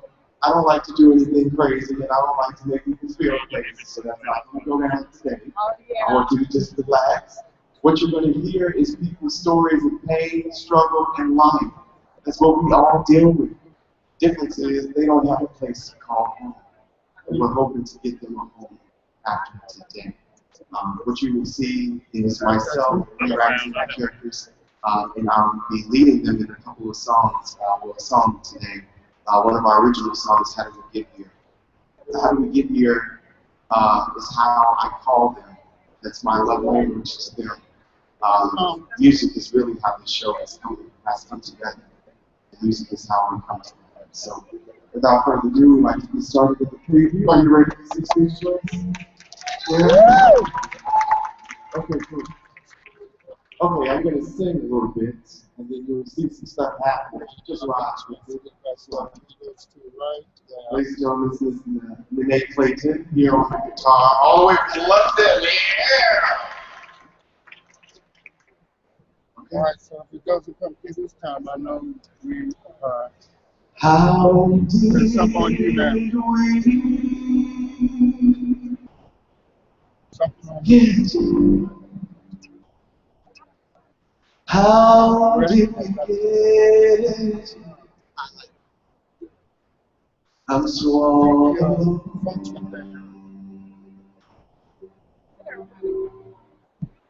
how did we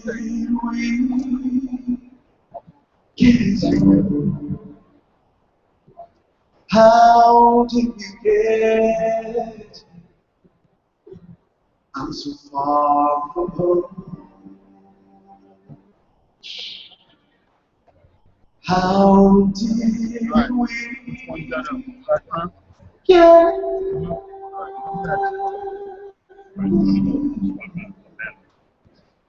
How did we get here? Where can we go on? One for this guy, right?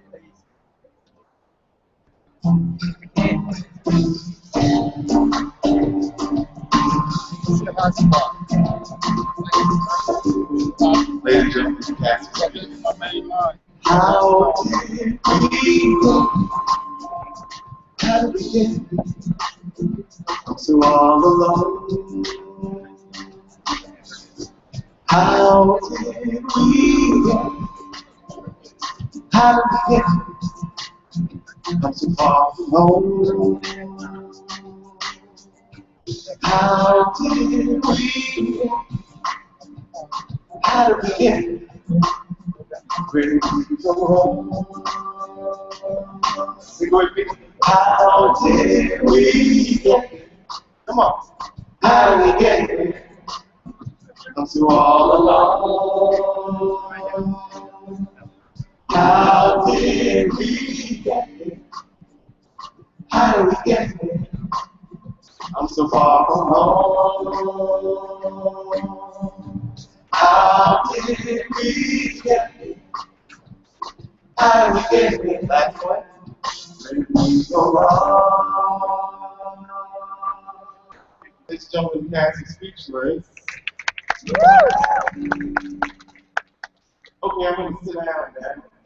Because they're going to do a lot of talking. I'm going to do a lot of reading and directing and all that jazz. Just chill, relax. What you're going to do now, is we're going to take you one by one through each individual story. How I wrote these characters, how I came about this show, was a personal, intimate relationship with these characters. And as they talk, I think you'll understand why this relationship is one that it has and why species exists the way it does now. So one of the first characters that I want to introduce you to, well, first let me tell you a little bit about this group. These are a cast of characters, all from different walks of life, dealing with homelessness. Give you another one. We have a veteran, we have a foreigner, we have a former model, former celebrity, we have a mother. We've got all types of journeys on the stage. And what I want to do is, before we start, I want you to get in your mind. Okay, that's the one I want for the someone iPad. that you knew, and they were telling their story. How much love would you give them? How much respect? You want that now? I have the same respect for these characters today. Because what they have to say is important. And I love that you one of the first characters I'd like to introduce you to is one of my coolest characters. I really dig him. He's got a great style. He's got a great vibe. He can talk a little fast, so I'm hoping that he breathes before he starts talking, so we can chill. Ladies and gentlemen, I want to introduce you to Casino. Can't speak just Davis. Hey, I'm Casino. Like Randy was saying, we're out here to make it come on. Well, I say to myself, I'm a hustler. I sell stuff. And I got it. Actually, there's something going on right now. Give me that. So we can bypass this, right? We don't have to have that iPad, or do we? But not for other and men, fellas, I got y'all. Got a little magic to fill, a couple of financial ladies, I got you. But no, for real though, I had it all. I had it all. I worked hard. I had a family. I had a wife to build a family. And I guess I was alone.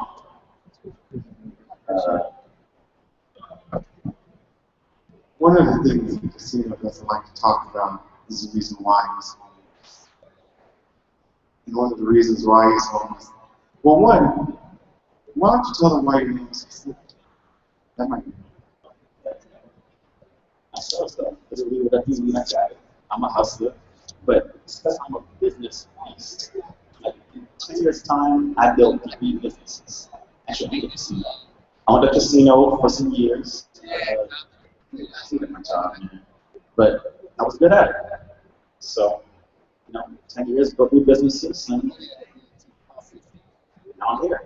But you have to think, for those that are watching and listening right now, for someone that had his own businesses, especially a casino, something that thrived, how did you go from that?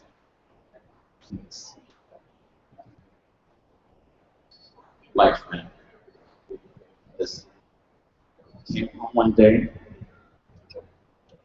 my wife, half our bags, half stuff that I bought was packed. Some car in the front of the yard, something in it. And I'm like, what's up? And she's just said she can't take it. She's ready to go. Before I knew it, she was gone. And when she was gone, a part of me was gone. She was so. This lady was bad. She was everything my boys wanted, everything I thought I wanted. She was just evil, man. I still love her. I still love her. And when she left, it was crashed. And now I'm here selling stuff. But like I said, we had it all. I gave her everything, purses, bags, the house, the clothes, a rock on her finger. She just stepped on it, stepped on it all, took it all. Now I'm here, man. Like I said, though, if I did whole risk crying with couch stuff, I don't have no time for that. We're not going to do all that. That's not who I am. I'm good. Y'all can keep all that love stuff. Y'all some stuff is love. I know that these hoes ain't loyal, so I'm checking. I got love for myself, and that's about it. That's where it stops. After that, it is what it is. Life happens out here. Casino out. That's Casino, ladies and gentlemen.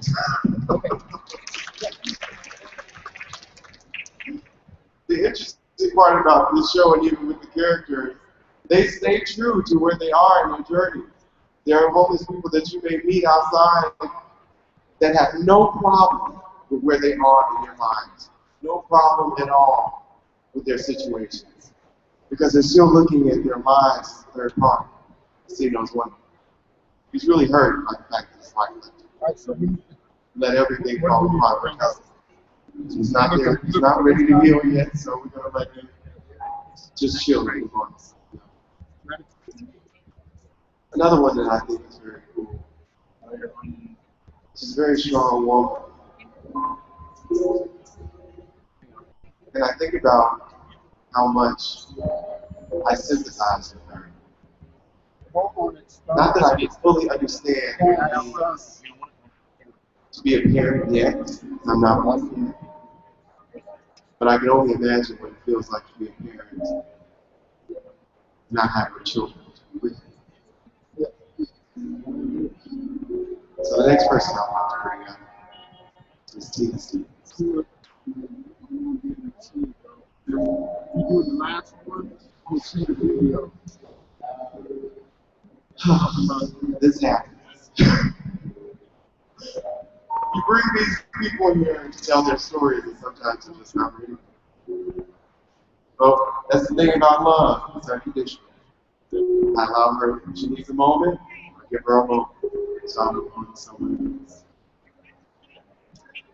Jose.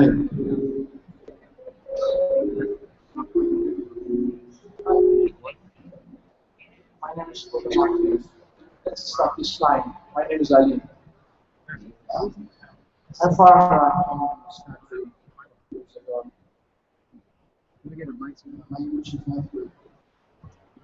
I'm from Middle East, but I say my name is Jose and I'm coming from Mexico.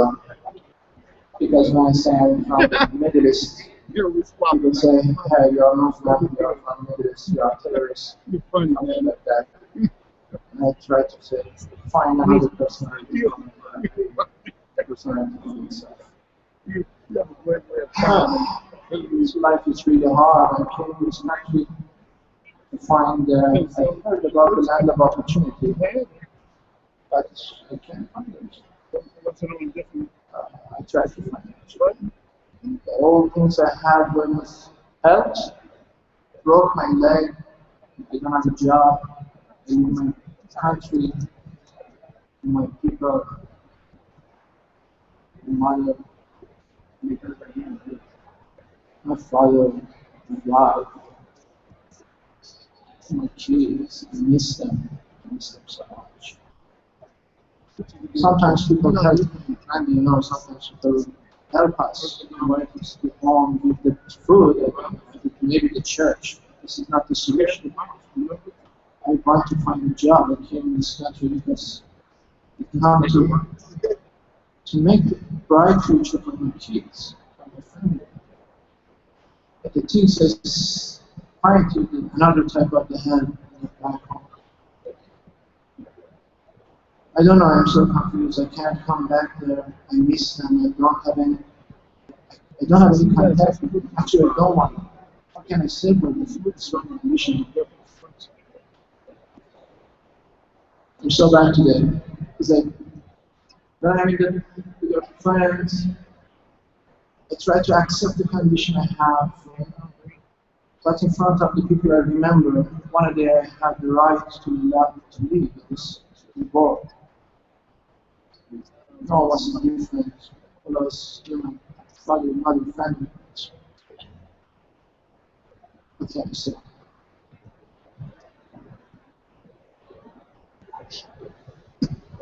Being a farmer is really a bad problem. Language, culture, everything. I don't know. I want to talk. I have to talk. Many things to talk about. I don't know how can I start to talk.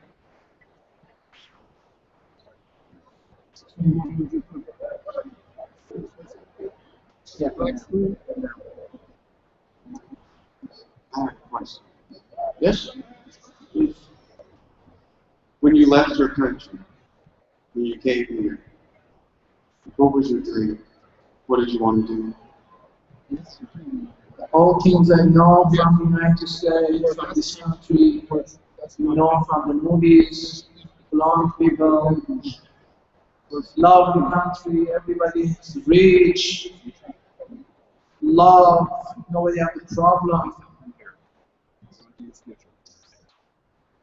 But when I come in this country, I understand if you do not have a job, if you do not have any contact, you are nothing. You are nothing. You don't have any warranty or guarantee for your life. Well, we're seeing this.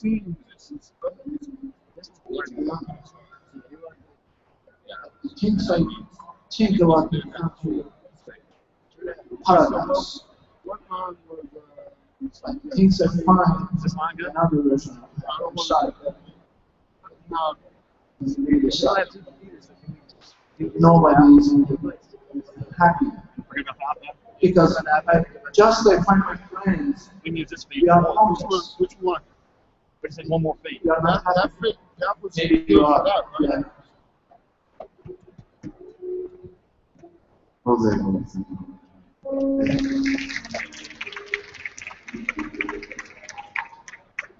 Are you starting to get the groove of this thing?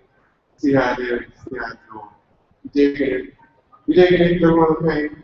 I like to check it. Okay. He's one of the coolest characters because so that's the only computer running online now? One more. The first thing he got was We want to use this. a door slam.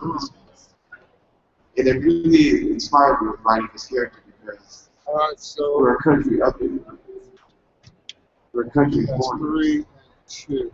Yeah, we look at those that come in that don't sound like Who's us, the other don't have the same culture. Immediately put him on the side. Listening to his story, listening to how, especially developing the story about his family and culture in the Middle East, it takes real guts to leave a country where you know life and then move to a whole other land and experience a new life. He came in with opportunity. And what did he do? A door slammed in his face. I want you to think about it. Think about the courage it takes for people to leave one country and go to the next. And then this is what happens. Not to all, but to some. The next person I'm going to introduce you to, this character, this colorful bit here. Your video card is just the video Tina, card. are you ready to talk? She's ready. Show Tina some love. Can we give her a hand? Because I'm not going to ask her to do this again. Yes. Come on up here. Yes.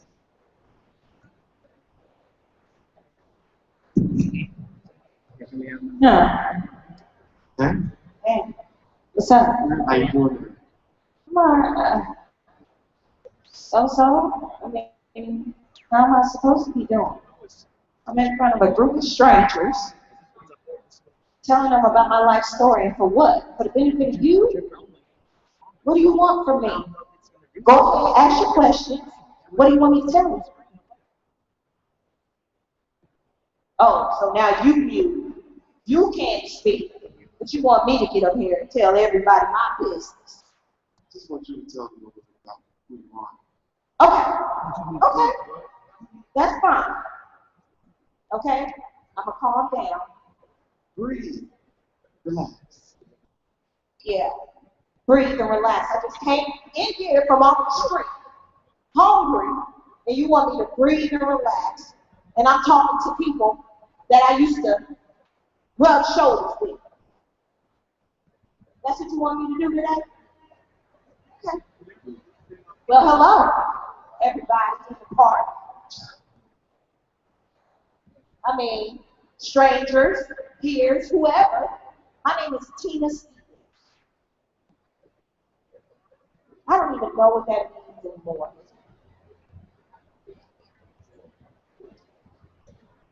My story is not unique.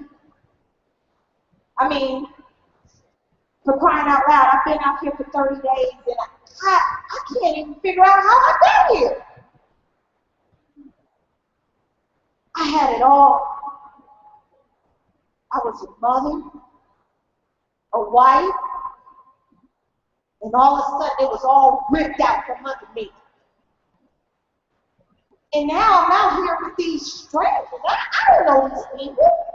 Half of them dope head. You got the hustler back here. Babies. I don't know where my family is. My husband, a man that I gave everything to, just up and said, he don't want family anymore. Now, how do you do that? When I had no education, he told me, he promised me that, hey, baby, don't worry about it. Take care of the kids. Be a soccer mom. Be a PTA mom. I was all of that. All of that and then some over and over and over again. The best homemaker anybody could ask for. The best. Cleaning, cooking, dinner, every day, kids, soccer, everything. And just because I couldn't provide, they snatched my kids away from me. Because he left, I gave him everything I had. Everything. Oh, he's a war vet. Oh, he has PSTD. So in the hell what? Deal with it. Deal with it. Now I'm dealing with my kids are gone. I'm so used to them. Where are they? Foster care. They don't know those people. They don't understand what's going on. I don't understand what's going on. I can't get no help, no phone number, no phone call from my kids. Look at these clothes. I'm used to wearing a suit like that. I'm used to wearing heels. Look what I do. I read the current. I lay on the floor every day. I get it. I get why these people are on drugs. You need something to take this pain away. What's next? What's next for me? What's next for me? I'm trying to figure out how can you get your kids back when they took it from you? Who has the answer? How do I have somebody who is me? How do I go to school? How do I get a job? How do I do that? And he wants me to stand over here and cry and beg. I'm not begging, I'm used to having. I had security, I had the fighter. What happened? God let me down. I pray every day, there's no miracle.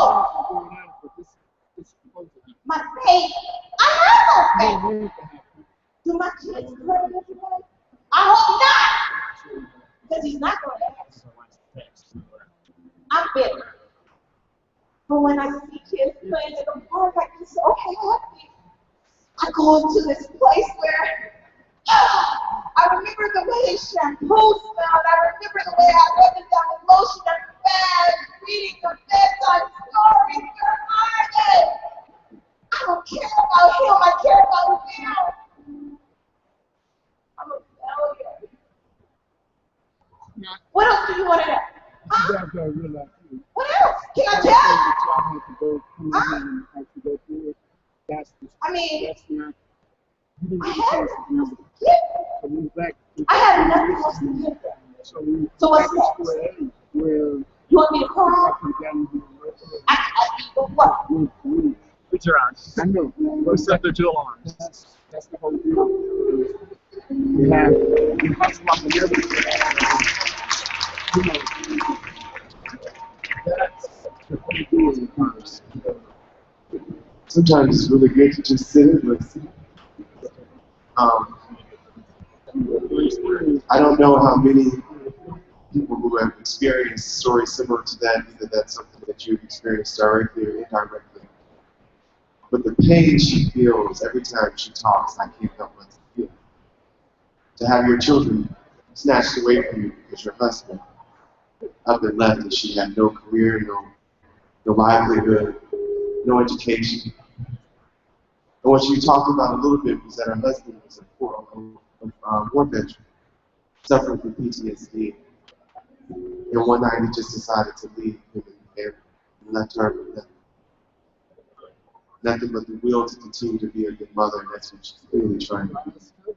Thank you for sharing your story. The next person I'm going to call,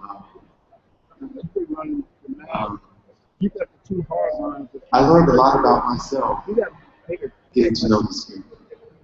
That's the other cool thing about this show and the cool thing about this topic.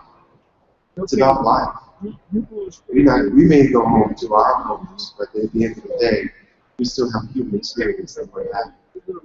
Same thing.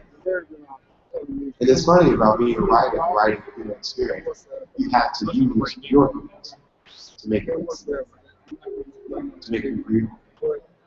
As I was getting to know this character, I began to see exactly what that was. Now I'd like to bring it to my phone, Mr. Kyle Betts, the youngest. Hey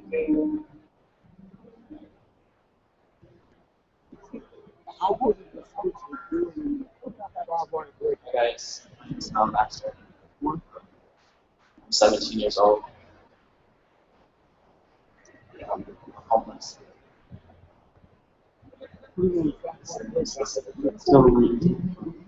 Speak up.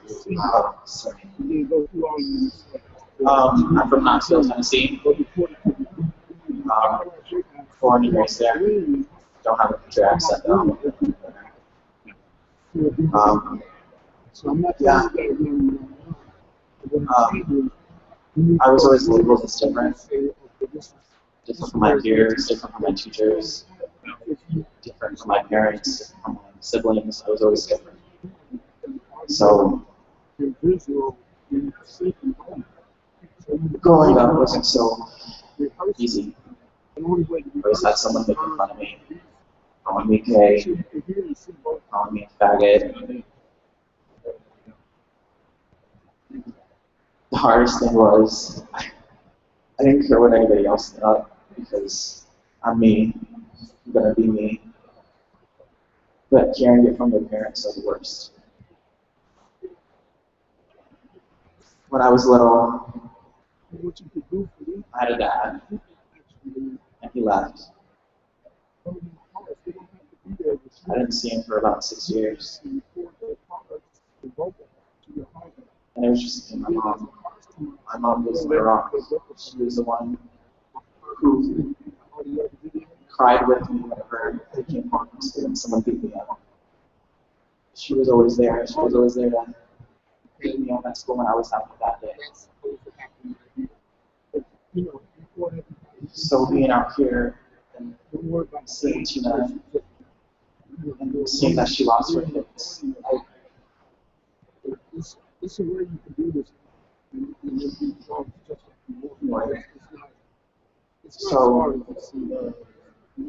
later on in my life, my mom married my dad. I don't know why, but she did, and he had 2 other kids. So we all lived together, happy family. But then the abuse, I would always get kicked by my older brothers. My dad would always call me a faggot, tell me to have a long hair, tell me that there was something wrong with me. But what I don't understand is, how is there something wrong with me when you weren't there? How is there something wrong with me when you didn't teach me how to be a man? You weren't there because, what, you couldn't handle it? You couldn't handle a kid? You had 2 more? Probably gonna have more. I don't understand why I had to be left out. I'm always the one being left out. Always going places without me. Oh, he doesn't go there. Always beating me when I'm seeing Beyonce. Why can't I see Beyonce? I'm not gay. Just like Beyonce.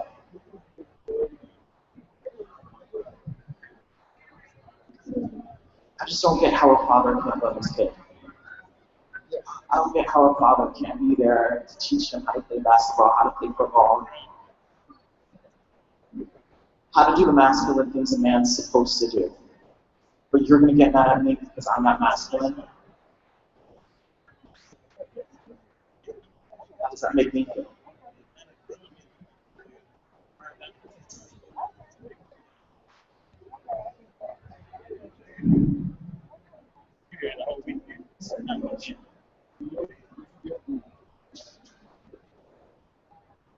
What happened the day you became? Well, I came home. When I'm around, my stuff was everywhere. My brothers scratched my up. I don't know what they were looking for, but they were looking hard. And I start picking up everything, get by bed, and then suddenly my dad and my brothers slam open the door and they start beating me, calling me a faggot, telling me to get out. It hurt, and I kept on crying for my mother when she was there. I wanted the pain to stop. I knew that it wasn't. So after that, I left. And what's hard about this is my mom doesn't know. My mom doesn't know all the things that I did. She doesn't know what my dad has been doing all these years. I just left her with him. She just didn't want to go.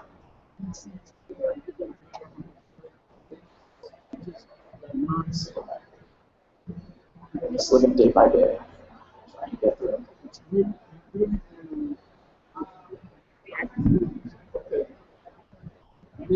How fast?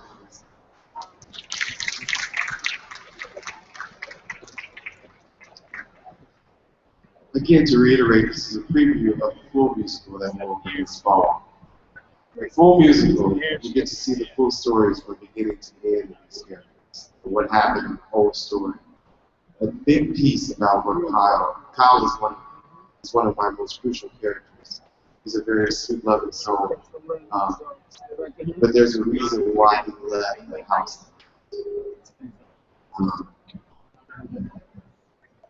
And it was amazing getting to know him during this time. You wouldn't think someone so sweet could do something so not so sweet. But that's what living in pain can do. To make you do something. But you get to know that more in the show. Watch. See what he did and all that new power. But just okay. This next character that I want to introduce is, she's a rock star to me. She's a creative genius that had to sit on her genius for a long time. She was very famous, she was very popular, she was very well known for a long time. But then she disappeared out of life. Nobody's really seen her since. But she's allowed me to get to know her. And she's not the easiest person to get to know, but I'm hoping that she will be calm and say a few words with us today. Please welcome to the stage Grace Ayers.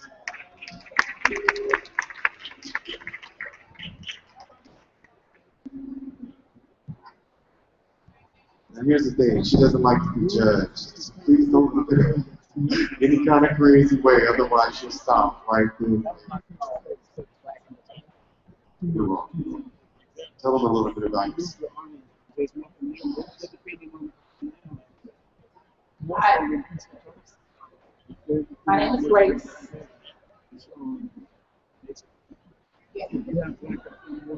I told myself not never take the stage again. I guess I'm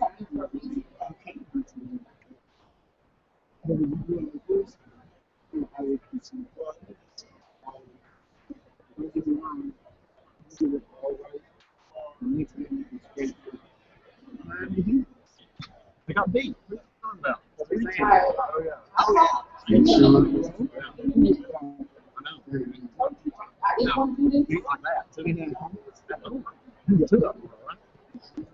So, anyway, y'all want to know about me? So y'all already know a little bit. I like to see my face. I don't like being here on the stage. Because everybody's looking at me. I really like to sleep to myself. I like to stay to myself because people don't really understand nobody. Even when I was famous and I had millions and I had all those so-called friends, nobody understood me. I tried to tell them that I was going through some things. I felt pain, but nobody cared enough to listen. So I'm gonna tell y'all today, and hopefully y'all don't listen, because if y'all don't, and I'm sitting here and I'm telling y'all how I feel.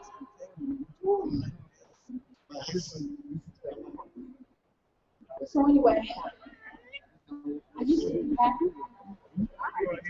Yeah, because all my dreams came true at one point in my life. And I went from a small town girl to a global star. You see my face all over the TV, and I love to be on stage and to sing, and to shine. But there was always something. I never really felt complete. I think I understand why, but the only thing that makes me get through it is to get high. So don't judge me, because I don't bother nobody. I don't cause no trouble. I stay in my own lane. But I get high because I'm dealing with a lot of stuff. I'm not going to cut kids here. But you don't know how it feels to be molested by someone who you thought was supposed to protect you, keep you from harm. That was me. The little girl, my innocence, snatched from me. Nobody would listen. My mother would not listen. But I don't really want to go there. I don't really want to go that deep. But when I became famous, I tried to forget all about it. Because at that point in my life, I was at the highest peak. I was at the highest. I felt so good to have accomplished my dreams. But I would get high. I would have so much fun. I would smoke cocaine with my friends because that's just what we did to enjoy ourselves. And everybody around me did it. So it wasn't just me. Slowly, shortly after the fame, I lost it all. I lost everything, millions. I'm here, home. But guess what? I'm right where I want to be. Because nobody is judging me. Nobody's asking me for stuff. I don't have to be bothered. I can sit here, me and my monster, and we can be here, and I can smoke as much dope as I want. Guess what? I'm still not bothered. Don't judge me. I really don't like the way y'all looking at me, because I can tell y'all judge me. But it's okay, because you know what? I'm good. I'm good. Right here in these shoes. Right here. And guess what? I don't owe nobody nothing. That's why it's the way I like it. And I'm still doing stuff, and nobody here is going to help me. So I don't even understand why I'm here. Just to tell my business, be put on Front Street.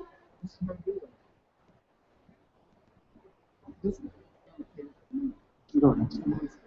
That's my fault. Because y'all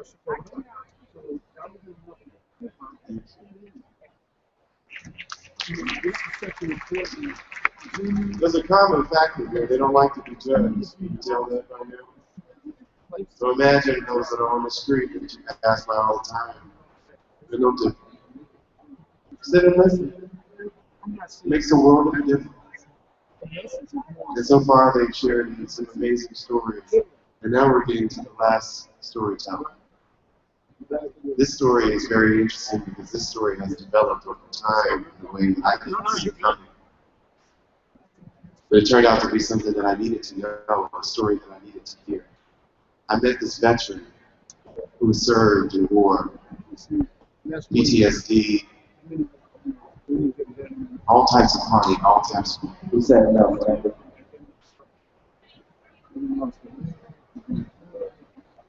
I guess y'all want to know my story.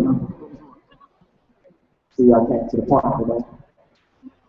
Weather's nice.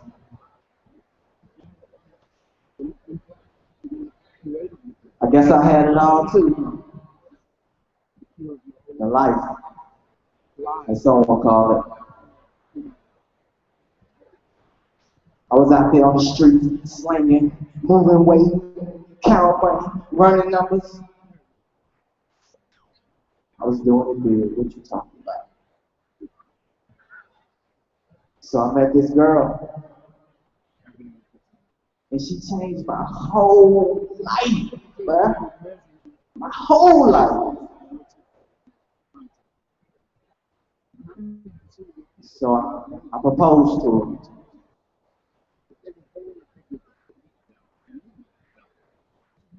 Got on one knee, and I said, baby, will you marry me? Of course she said, yeah. Look at me. Shit. Who wouldn't say that? But anyway, as I'm proposing, I'm thinking about how I'm going to change my life, how I'm going to do the right thing for once. So I joined the army. I enlist. I swear in, and I leave for Iraq the first time. IEDs, bombs, explosions, people shooting, lives being taken, people disintegrating right in front of your eyes. It's hard, you know, war, any type of war, not just a battle between the country, a battle between yourself is hard. So there I was, battling the country and myself. So I came home, and I thought I had it figured out. Cars, clothes, a big house, everything a man could ever want more. And that's when she told me. She felt like I wasn't safe anymore. Felt like I was in too deep in the military, fighting. I couldn't express my issues because I didn't know how to break it down to her, tell her what I was going through. How do I tell somebody I shot someone or blown someone up? Or how do you tell somebody who fought for a country who didn't turn to fight for you? So there I was, going through my PTSD, speaking to my psychiatrist, telling about my life. And all she could tell me was, don't get so caught up in your feelings. Don't get so caught up in your emotions. I'm emotional. What about you? So there it was. Everything I ever wanted, and everything I needed was gone. She packed the kid, she left, she took everything I had. Now I was sitting in the home by myself. It really pissed me. How I could come home, get out of the military, honor me, through an injury. And now I can't find a job. I'm homeless. I paid my dues. Yeah, I paid my dues. And I didn't get that in return. Thank you. Goodbye. Maybe see you later.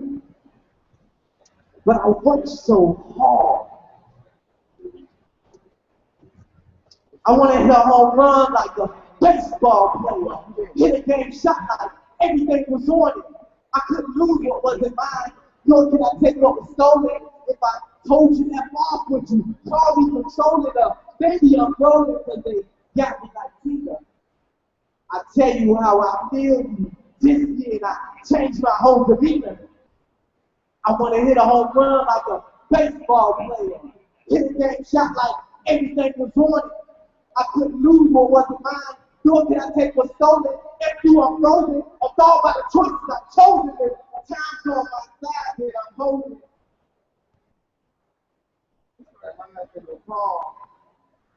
I want this forever, but time will come. Hurt for me as if I killed a cause balance. If I did, I admit the problems really careless. Terrorists, I fought to survive. And I see they fight too, for more than just pride. Fighting to be a part of the game. Fighting to say you lived and made a change. Fighting to say somebody depended on you and you came through. You played the game, not the game played you.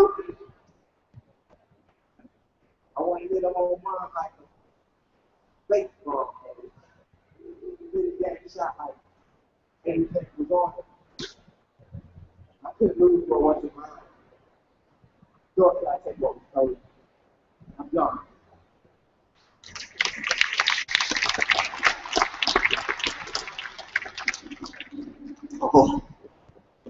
Oh, it gets me every time. Did you enjoy what you saw?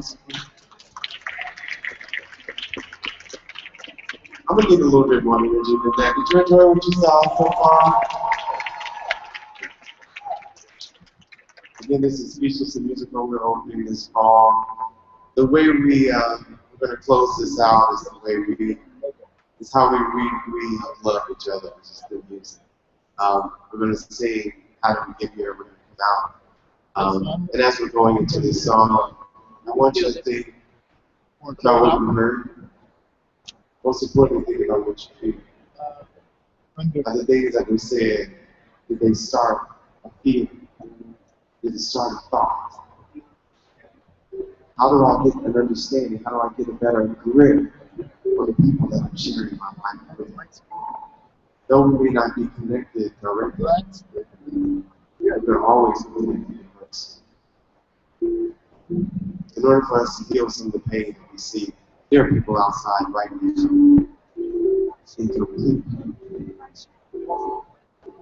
And they didn't have the chance to come up and speak today. But they came and spoke for them, some of them. And they're going to need our help. They're going to need you to talk about the position. They're going to need you to come to the show. But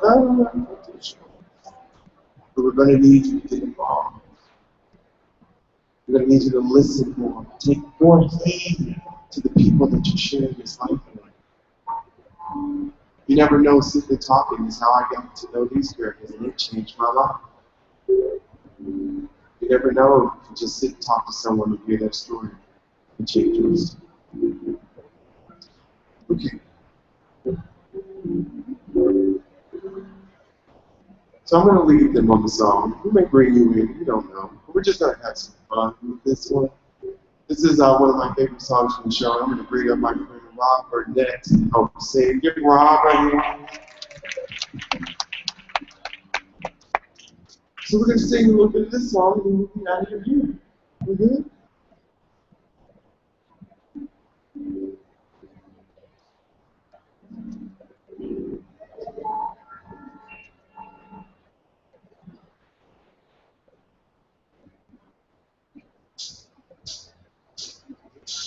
Funny, but not so funny.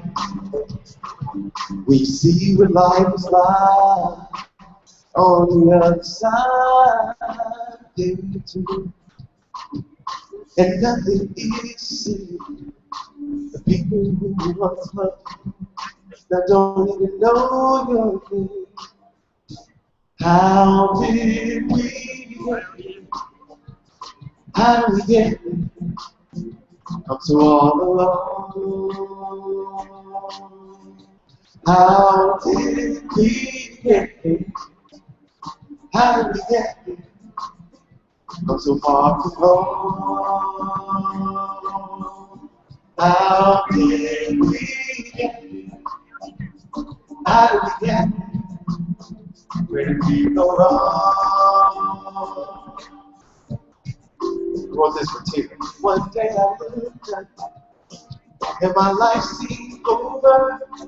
It didn't make sense. I couldn't explain it. Why did it have to be? What happened to it was not the story. I did my best, but I'm still living this terrible day. How did we get all alone? How did we get How did we get I'm so far from home? How did we get Put your hands in your name on you. Come on down. Go wrong. They got that speechless band.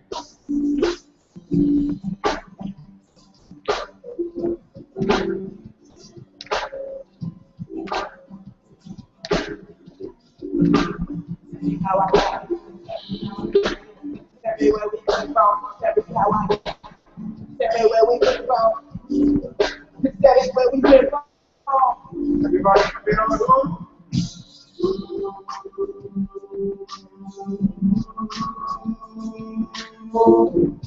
It's okay to feel the song. You have Come on, y'all. to move the groove if you want to. What's love? I'm not used to the sympathy. I've been searching so long for my enemy. That's my enemy. Who it used to be. Pretty no but now it's easily.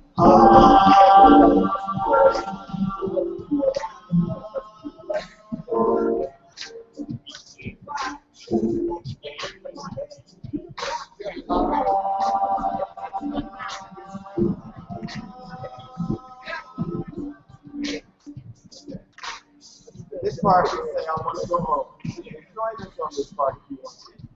All you say is, I want to go home. Thank you. So when I wrote this song, I thought, what's the common denominator here? People want to go home. Time living on the street, time living in the same, time telling these stories like this one. You can help us sing if you want. And if I sing, I want to go home.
I want to introduce you to amazing people before we get off the stage. This is not just a big day for us as performers. These are also my students. They've been with me for the 4 months of leadership in my sister's studio. On the other active before, some of the first time in a while. It's Kelvin, it's Faith Beverly as Grace. It's Trust Shakira and Tika.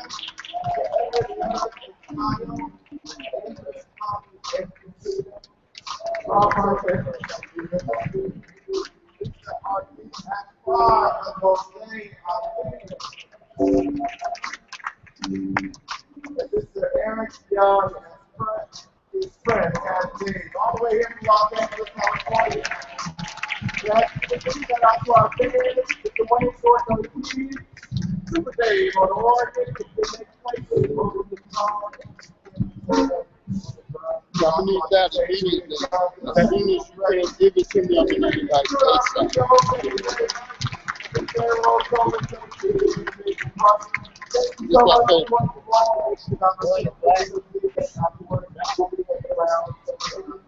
If you know the black, give it to me now. Give me 30. What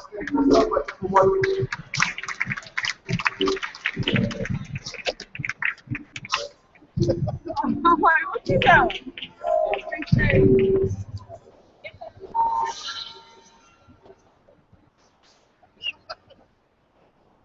Coming for you now.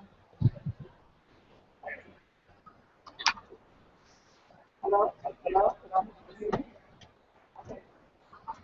so much for joining us at Point to Life Conference 2014. Thank you for your patience. Stay encouraged right now. Look, that was a good face. We've had a full day of programs tonight. It's rich and awesome. We started with our civil rights veterans and moved on to a conversation on economic justice.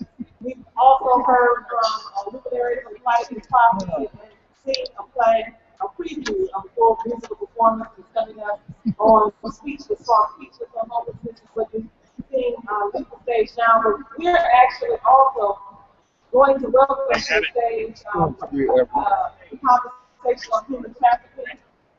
Okay, yeah. A really profound issue for our city as a record, in particular, a major representative of the issue. We are honored and excited to welcome to the stage representative from McKenna, following all three our sponsor at Point to Life, who's active on the issue themselves. They introduce our speaker, Lisa Williams. Hello. My name is Jill Kim. I'm a lawyer at Kellogg Aldridge. And I know there's a lot of lawyer groups out there. I've heard them. You've all heard them. The lawyers actually do a lot of good work. For example, our profession requires 15 hours of program service per year from each and every professional. And MLA requires lawyers to that. And what we're going to probably work on is the anti-human trafficking. And I'll take that for this series. To discuss the issue.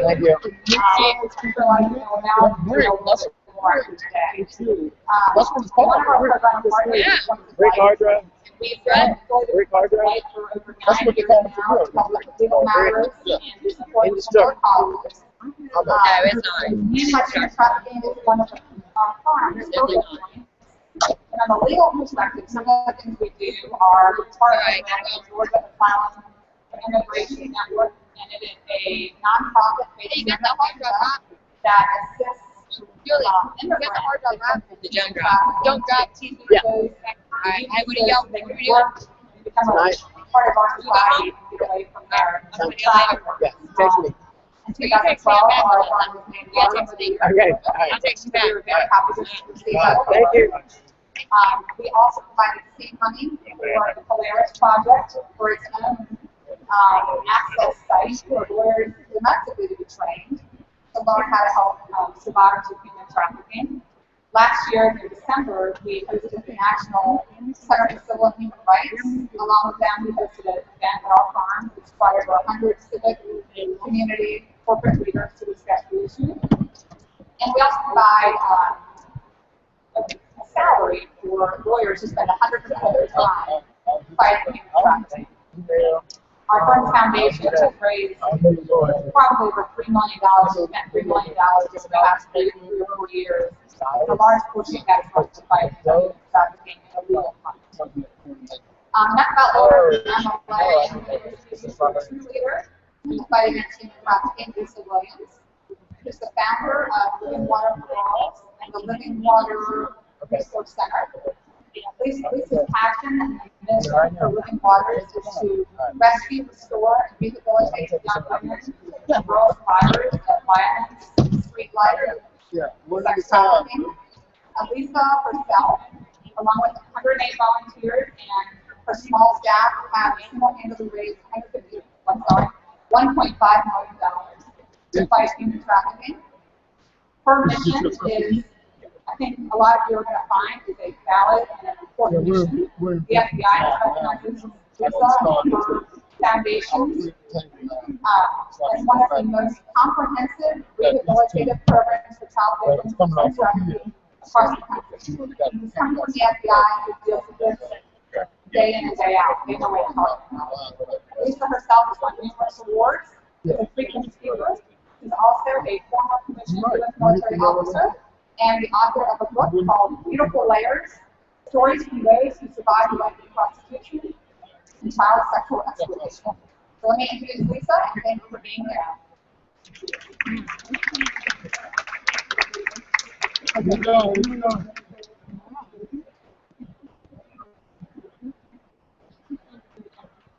It was April 7th, 2007, when I learned that Atlanta was a major hub for human trafficking.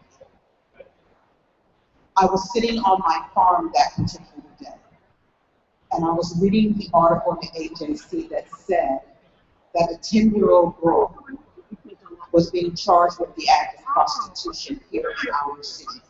And I thought, how could that happen here? How could a 10-year-old be charged with an act when the criminal act was actually committed against her? Is this us or theirs? When I saw her face, when I saw that she had shackles around her, is that all you need? That moment told me that I had to do something. And I made a few calls to those folks in the community, to people like you, and I said, what is going on? What is it that we need to do as an individual and as a community? And what we learned at that moment,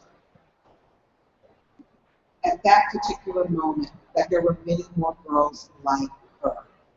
And that particular child had been incarcerated for 4 months for status offense. There was something deeply troubling about that. So I don't know about you all, I don't even know if you can hear me. But you can't know something like that and remain the same. So I did what some of you would have done. I called my circle of influence and I said, now that we all know that Atlanta is one of the major hubs, I didn't say that. What are we going to do about it? We came together here in this city, raised money so that we could keep the doors of then the only house east of the Mississippi open. But that wasn't enough. We came together 60 days later and we started to tell everyone in our own communities about this issue. And we began an awareness building seminar that went on for 1 year. And in that 1 year period, we were able to raise about $250,000 so that we could purchase a 7-acre homestead in the foothills of Georgia so there would be a safe refuge for American girls who were bought and sold, not only on the streets of Atlanta, but throughout our nation. You hear us talking about girls quite often, but what you must also understand, boys too are bought and sold. You could buy a child in 3 minutes on the internet. You put in what you want. Put in how high or tall you want it to be, what the weight you want on that child, what color hair, what color eyes, when you order that person over the internet. Something is wrong with that. And I didn't see us being outraged. And that's why we built Living Water for Girls, so that federal authorities as well as state authorities would have a safe refuge for those girls who come. And so we take girls from 12 years of age to 18. And we take care of everything on that one site, whether it's their educational needs, their mental health needs, they are wide and varied, as well as their physical needs. And many of our girls, American girls, don't have homes to return to because, similar to what you heard up here, they now are made to feel ashamed of the crime that was committed against them. And then that happens and there's nowhere to go, then homelessness is very real to them as well.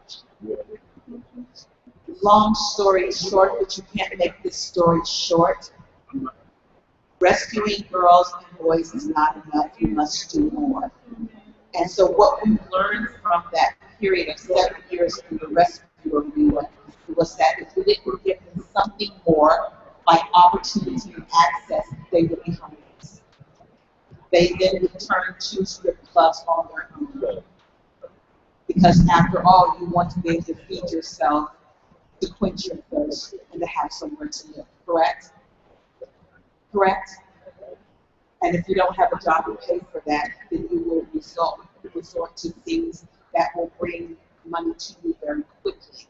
So we opened something called the Living Water Learning Resource Center so that we can provide opportunity and access. We partnered with 7 colleges. So now that when my girls finish their GED or high school diploma, we have a college path for them. That's huge.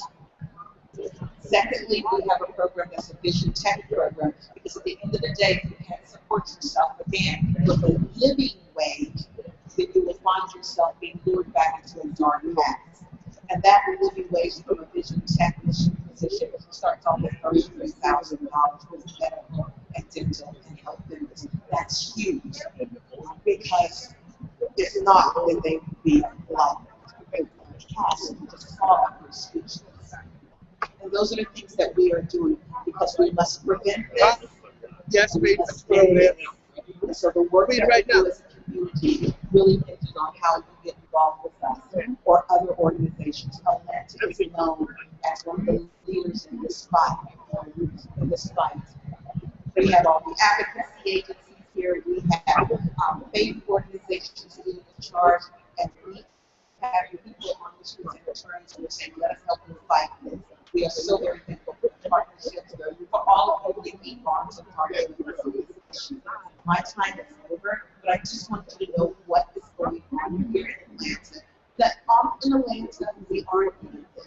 We don't really say that we are doing things, but we are the leaders on this. We are fabulous people. And our state representatives who are enacting laws to make sure that those who are demanding to rape our daughters for profit pay with incarceration, with long sentences, and with fines. That's important. And as I get ready to answer the question that I want to leave you all with is this. The question that you must ask yourself when I am gone is, who are those demanding to rape our daughters for profit? Who are those demanding to rape our daughters, our sons for profit? And with that question, sometimes you must look inside. To your right, to those who sit next to you in the cubicles, to your right, those who sit next to you in your pews or your places of worship, and sometimes in your own home. And if you know who they are, what will you do to stop them? Thank you.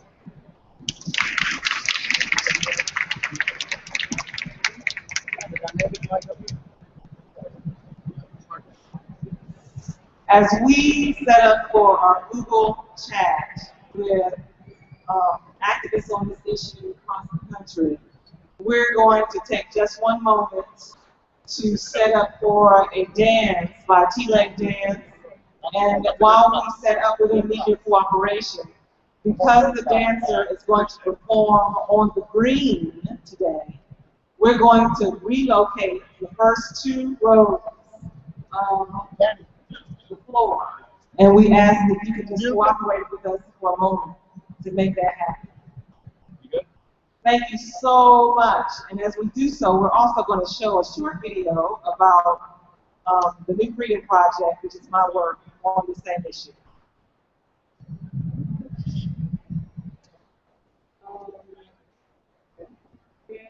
Yeah, we're doing a video off of you? Yeah.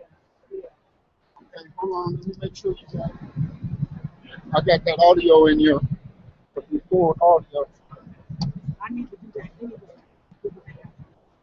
Okay, not a problem. This is you. Headphones. Okay, so. Oh, it is? Okay, good. Then, yeah. Ready? Ready to go? Yeah. And here we are.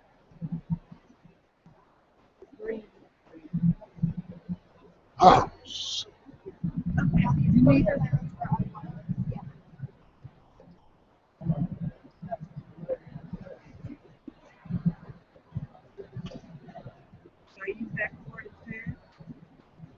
the other one? Yes, use that one instead until I can find that. Mm-hmm. Number 5 there for coming at you. Are we doing it again? Yes. Please start.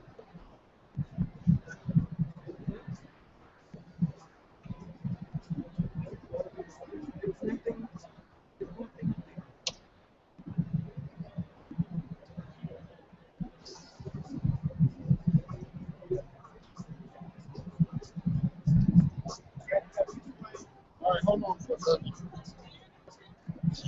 Here's the poll test for, Hold on for a second. you may, since she's making this call. Oh, that's true. Yeah. Okay, thank you all so much for cooperating with us as we make these technical adjustments. Okay. There we go, there we go. Okay. Oh. Let's see.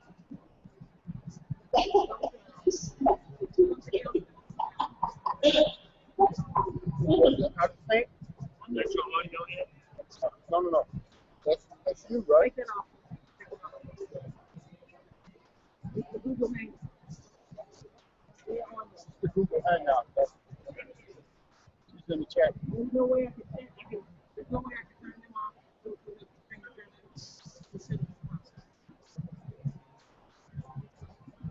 It's either or.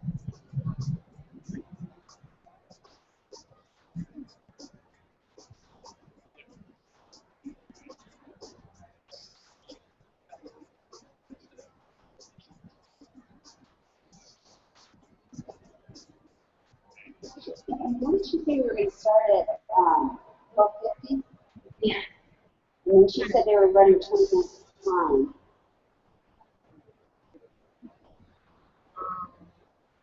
So let me go back to the Mac code.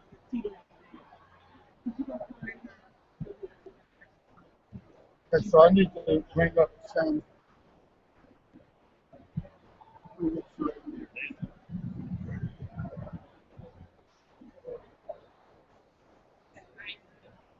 Hello? All right. Thank you all so much for participating in this conversation on human trafficking, a significant issue in our city and around the world. We are incorporating very cool, very different ways that this conversation will take place. We're going to have a Google chat. We've already heard from Lisa Williams, a leader on this issue in Atlanta, and we're also going to see a dance performance by T-Lane Dance. T-Lane Dance is one of Atlanta's premier dance, contemporary dance companies. I had the pleasure of seeing the full performance of what is called Post Up, their most recent work. We have a dancer today with us from T-Lane Dance that's going to do an excerpt of that piece. Post Up is a reflection on the historical custom of newly free, emancipated individuals sending out ads to find their loved ones. And to reflect on the historical content of human trafficking, inside of the contemporary content of human trafficking, is what we're doing today. So we thank our representative of T-Lane Dan for today's performance. You all certainly join in welcoming her and enjoy the performance.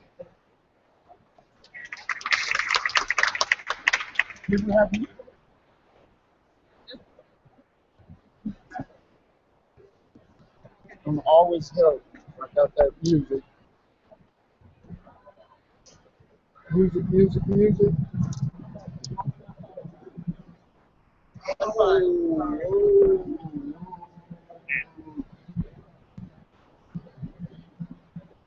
said?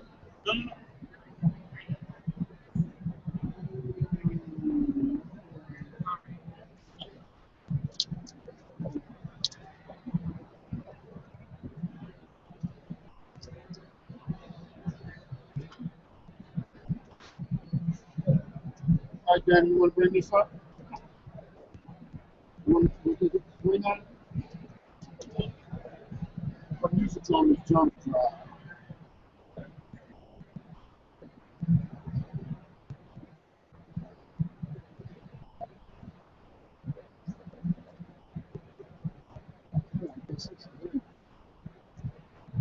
Coming at you. Hold on.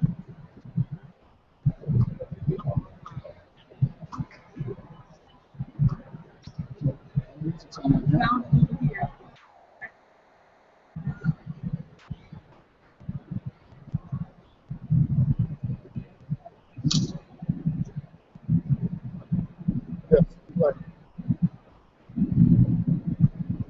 Open right up.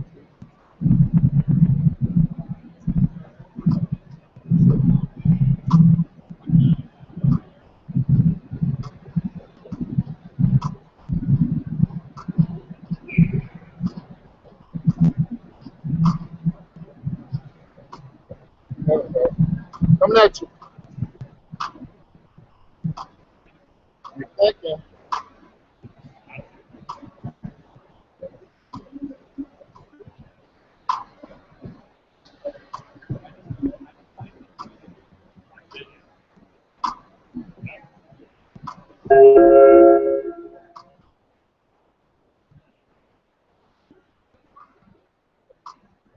Is that it?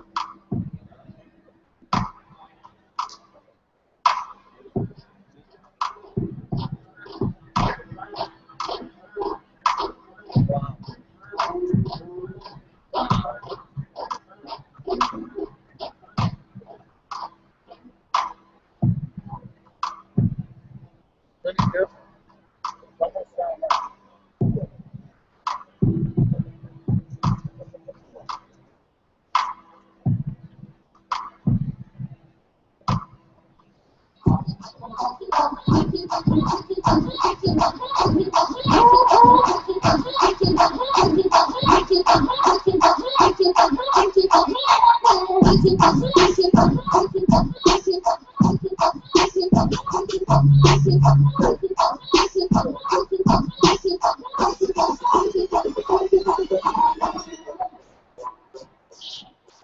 What's cool?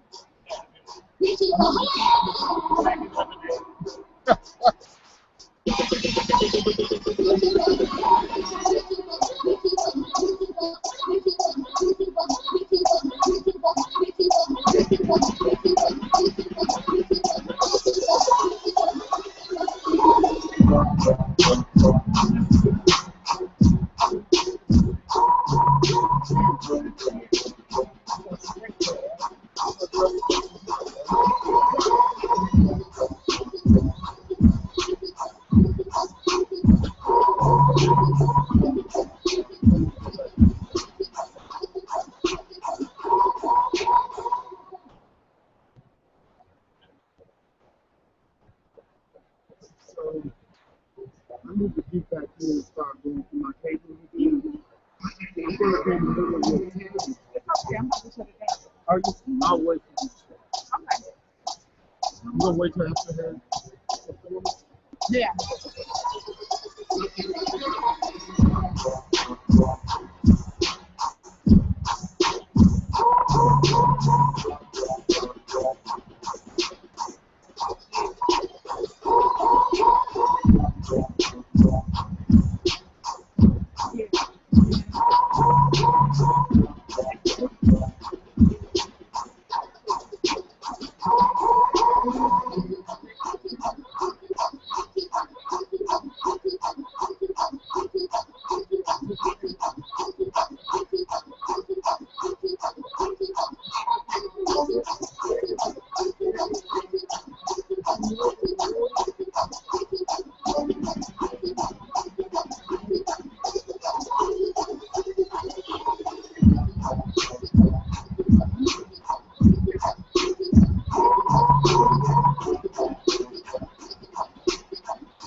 Thank you so much.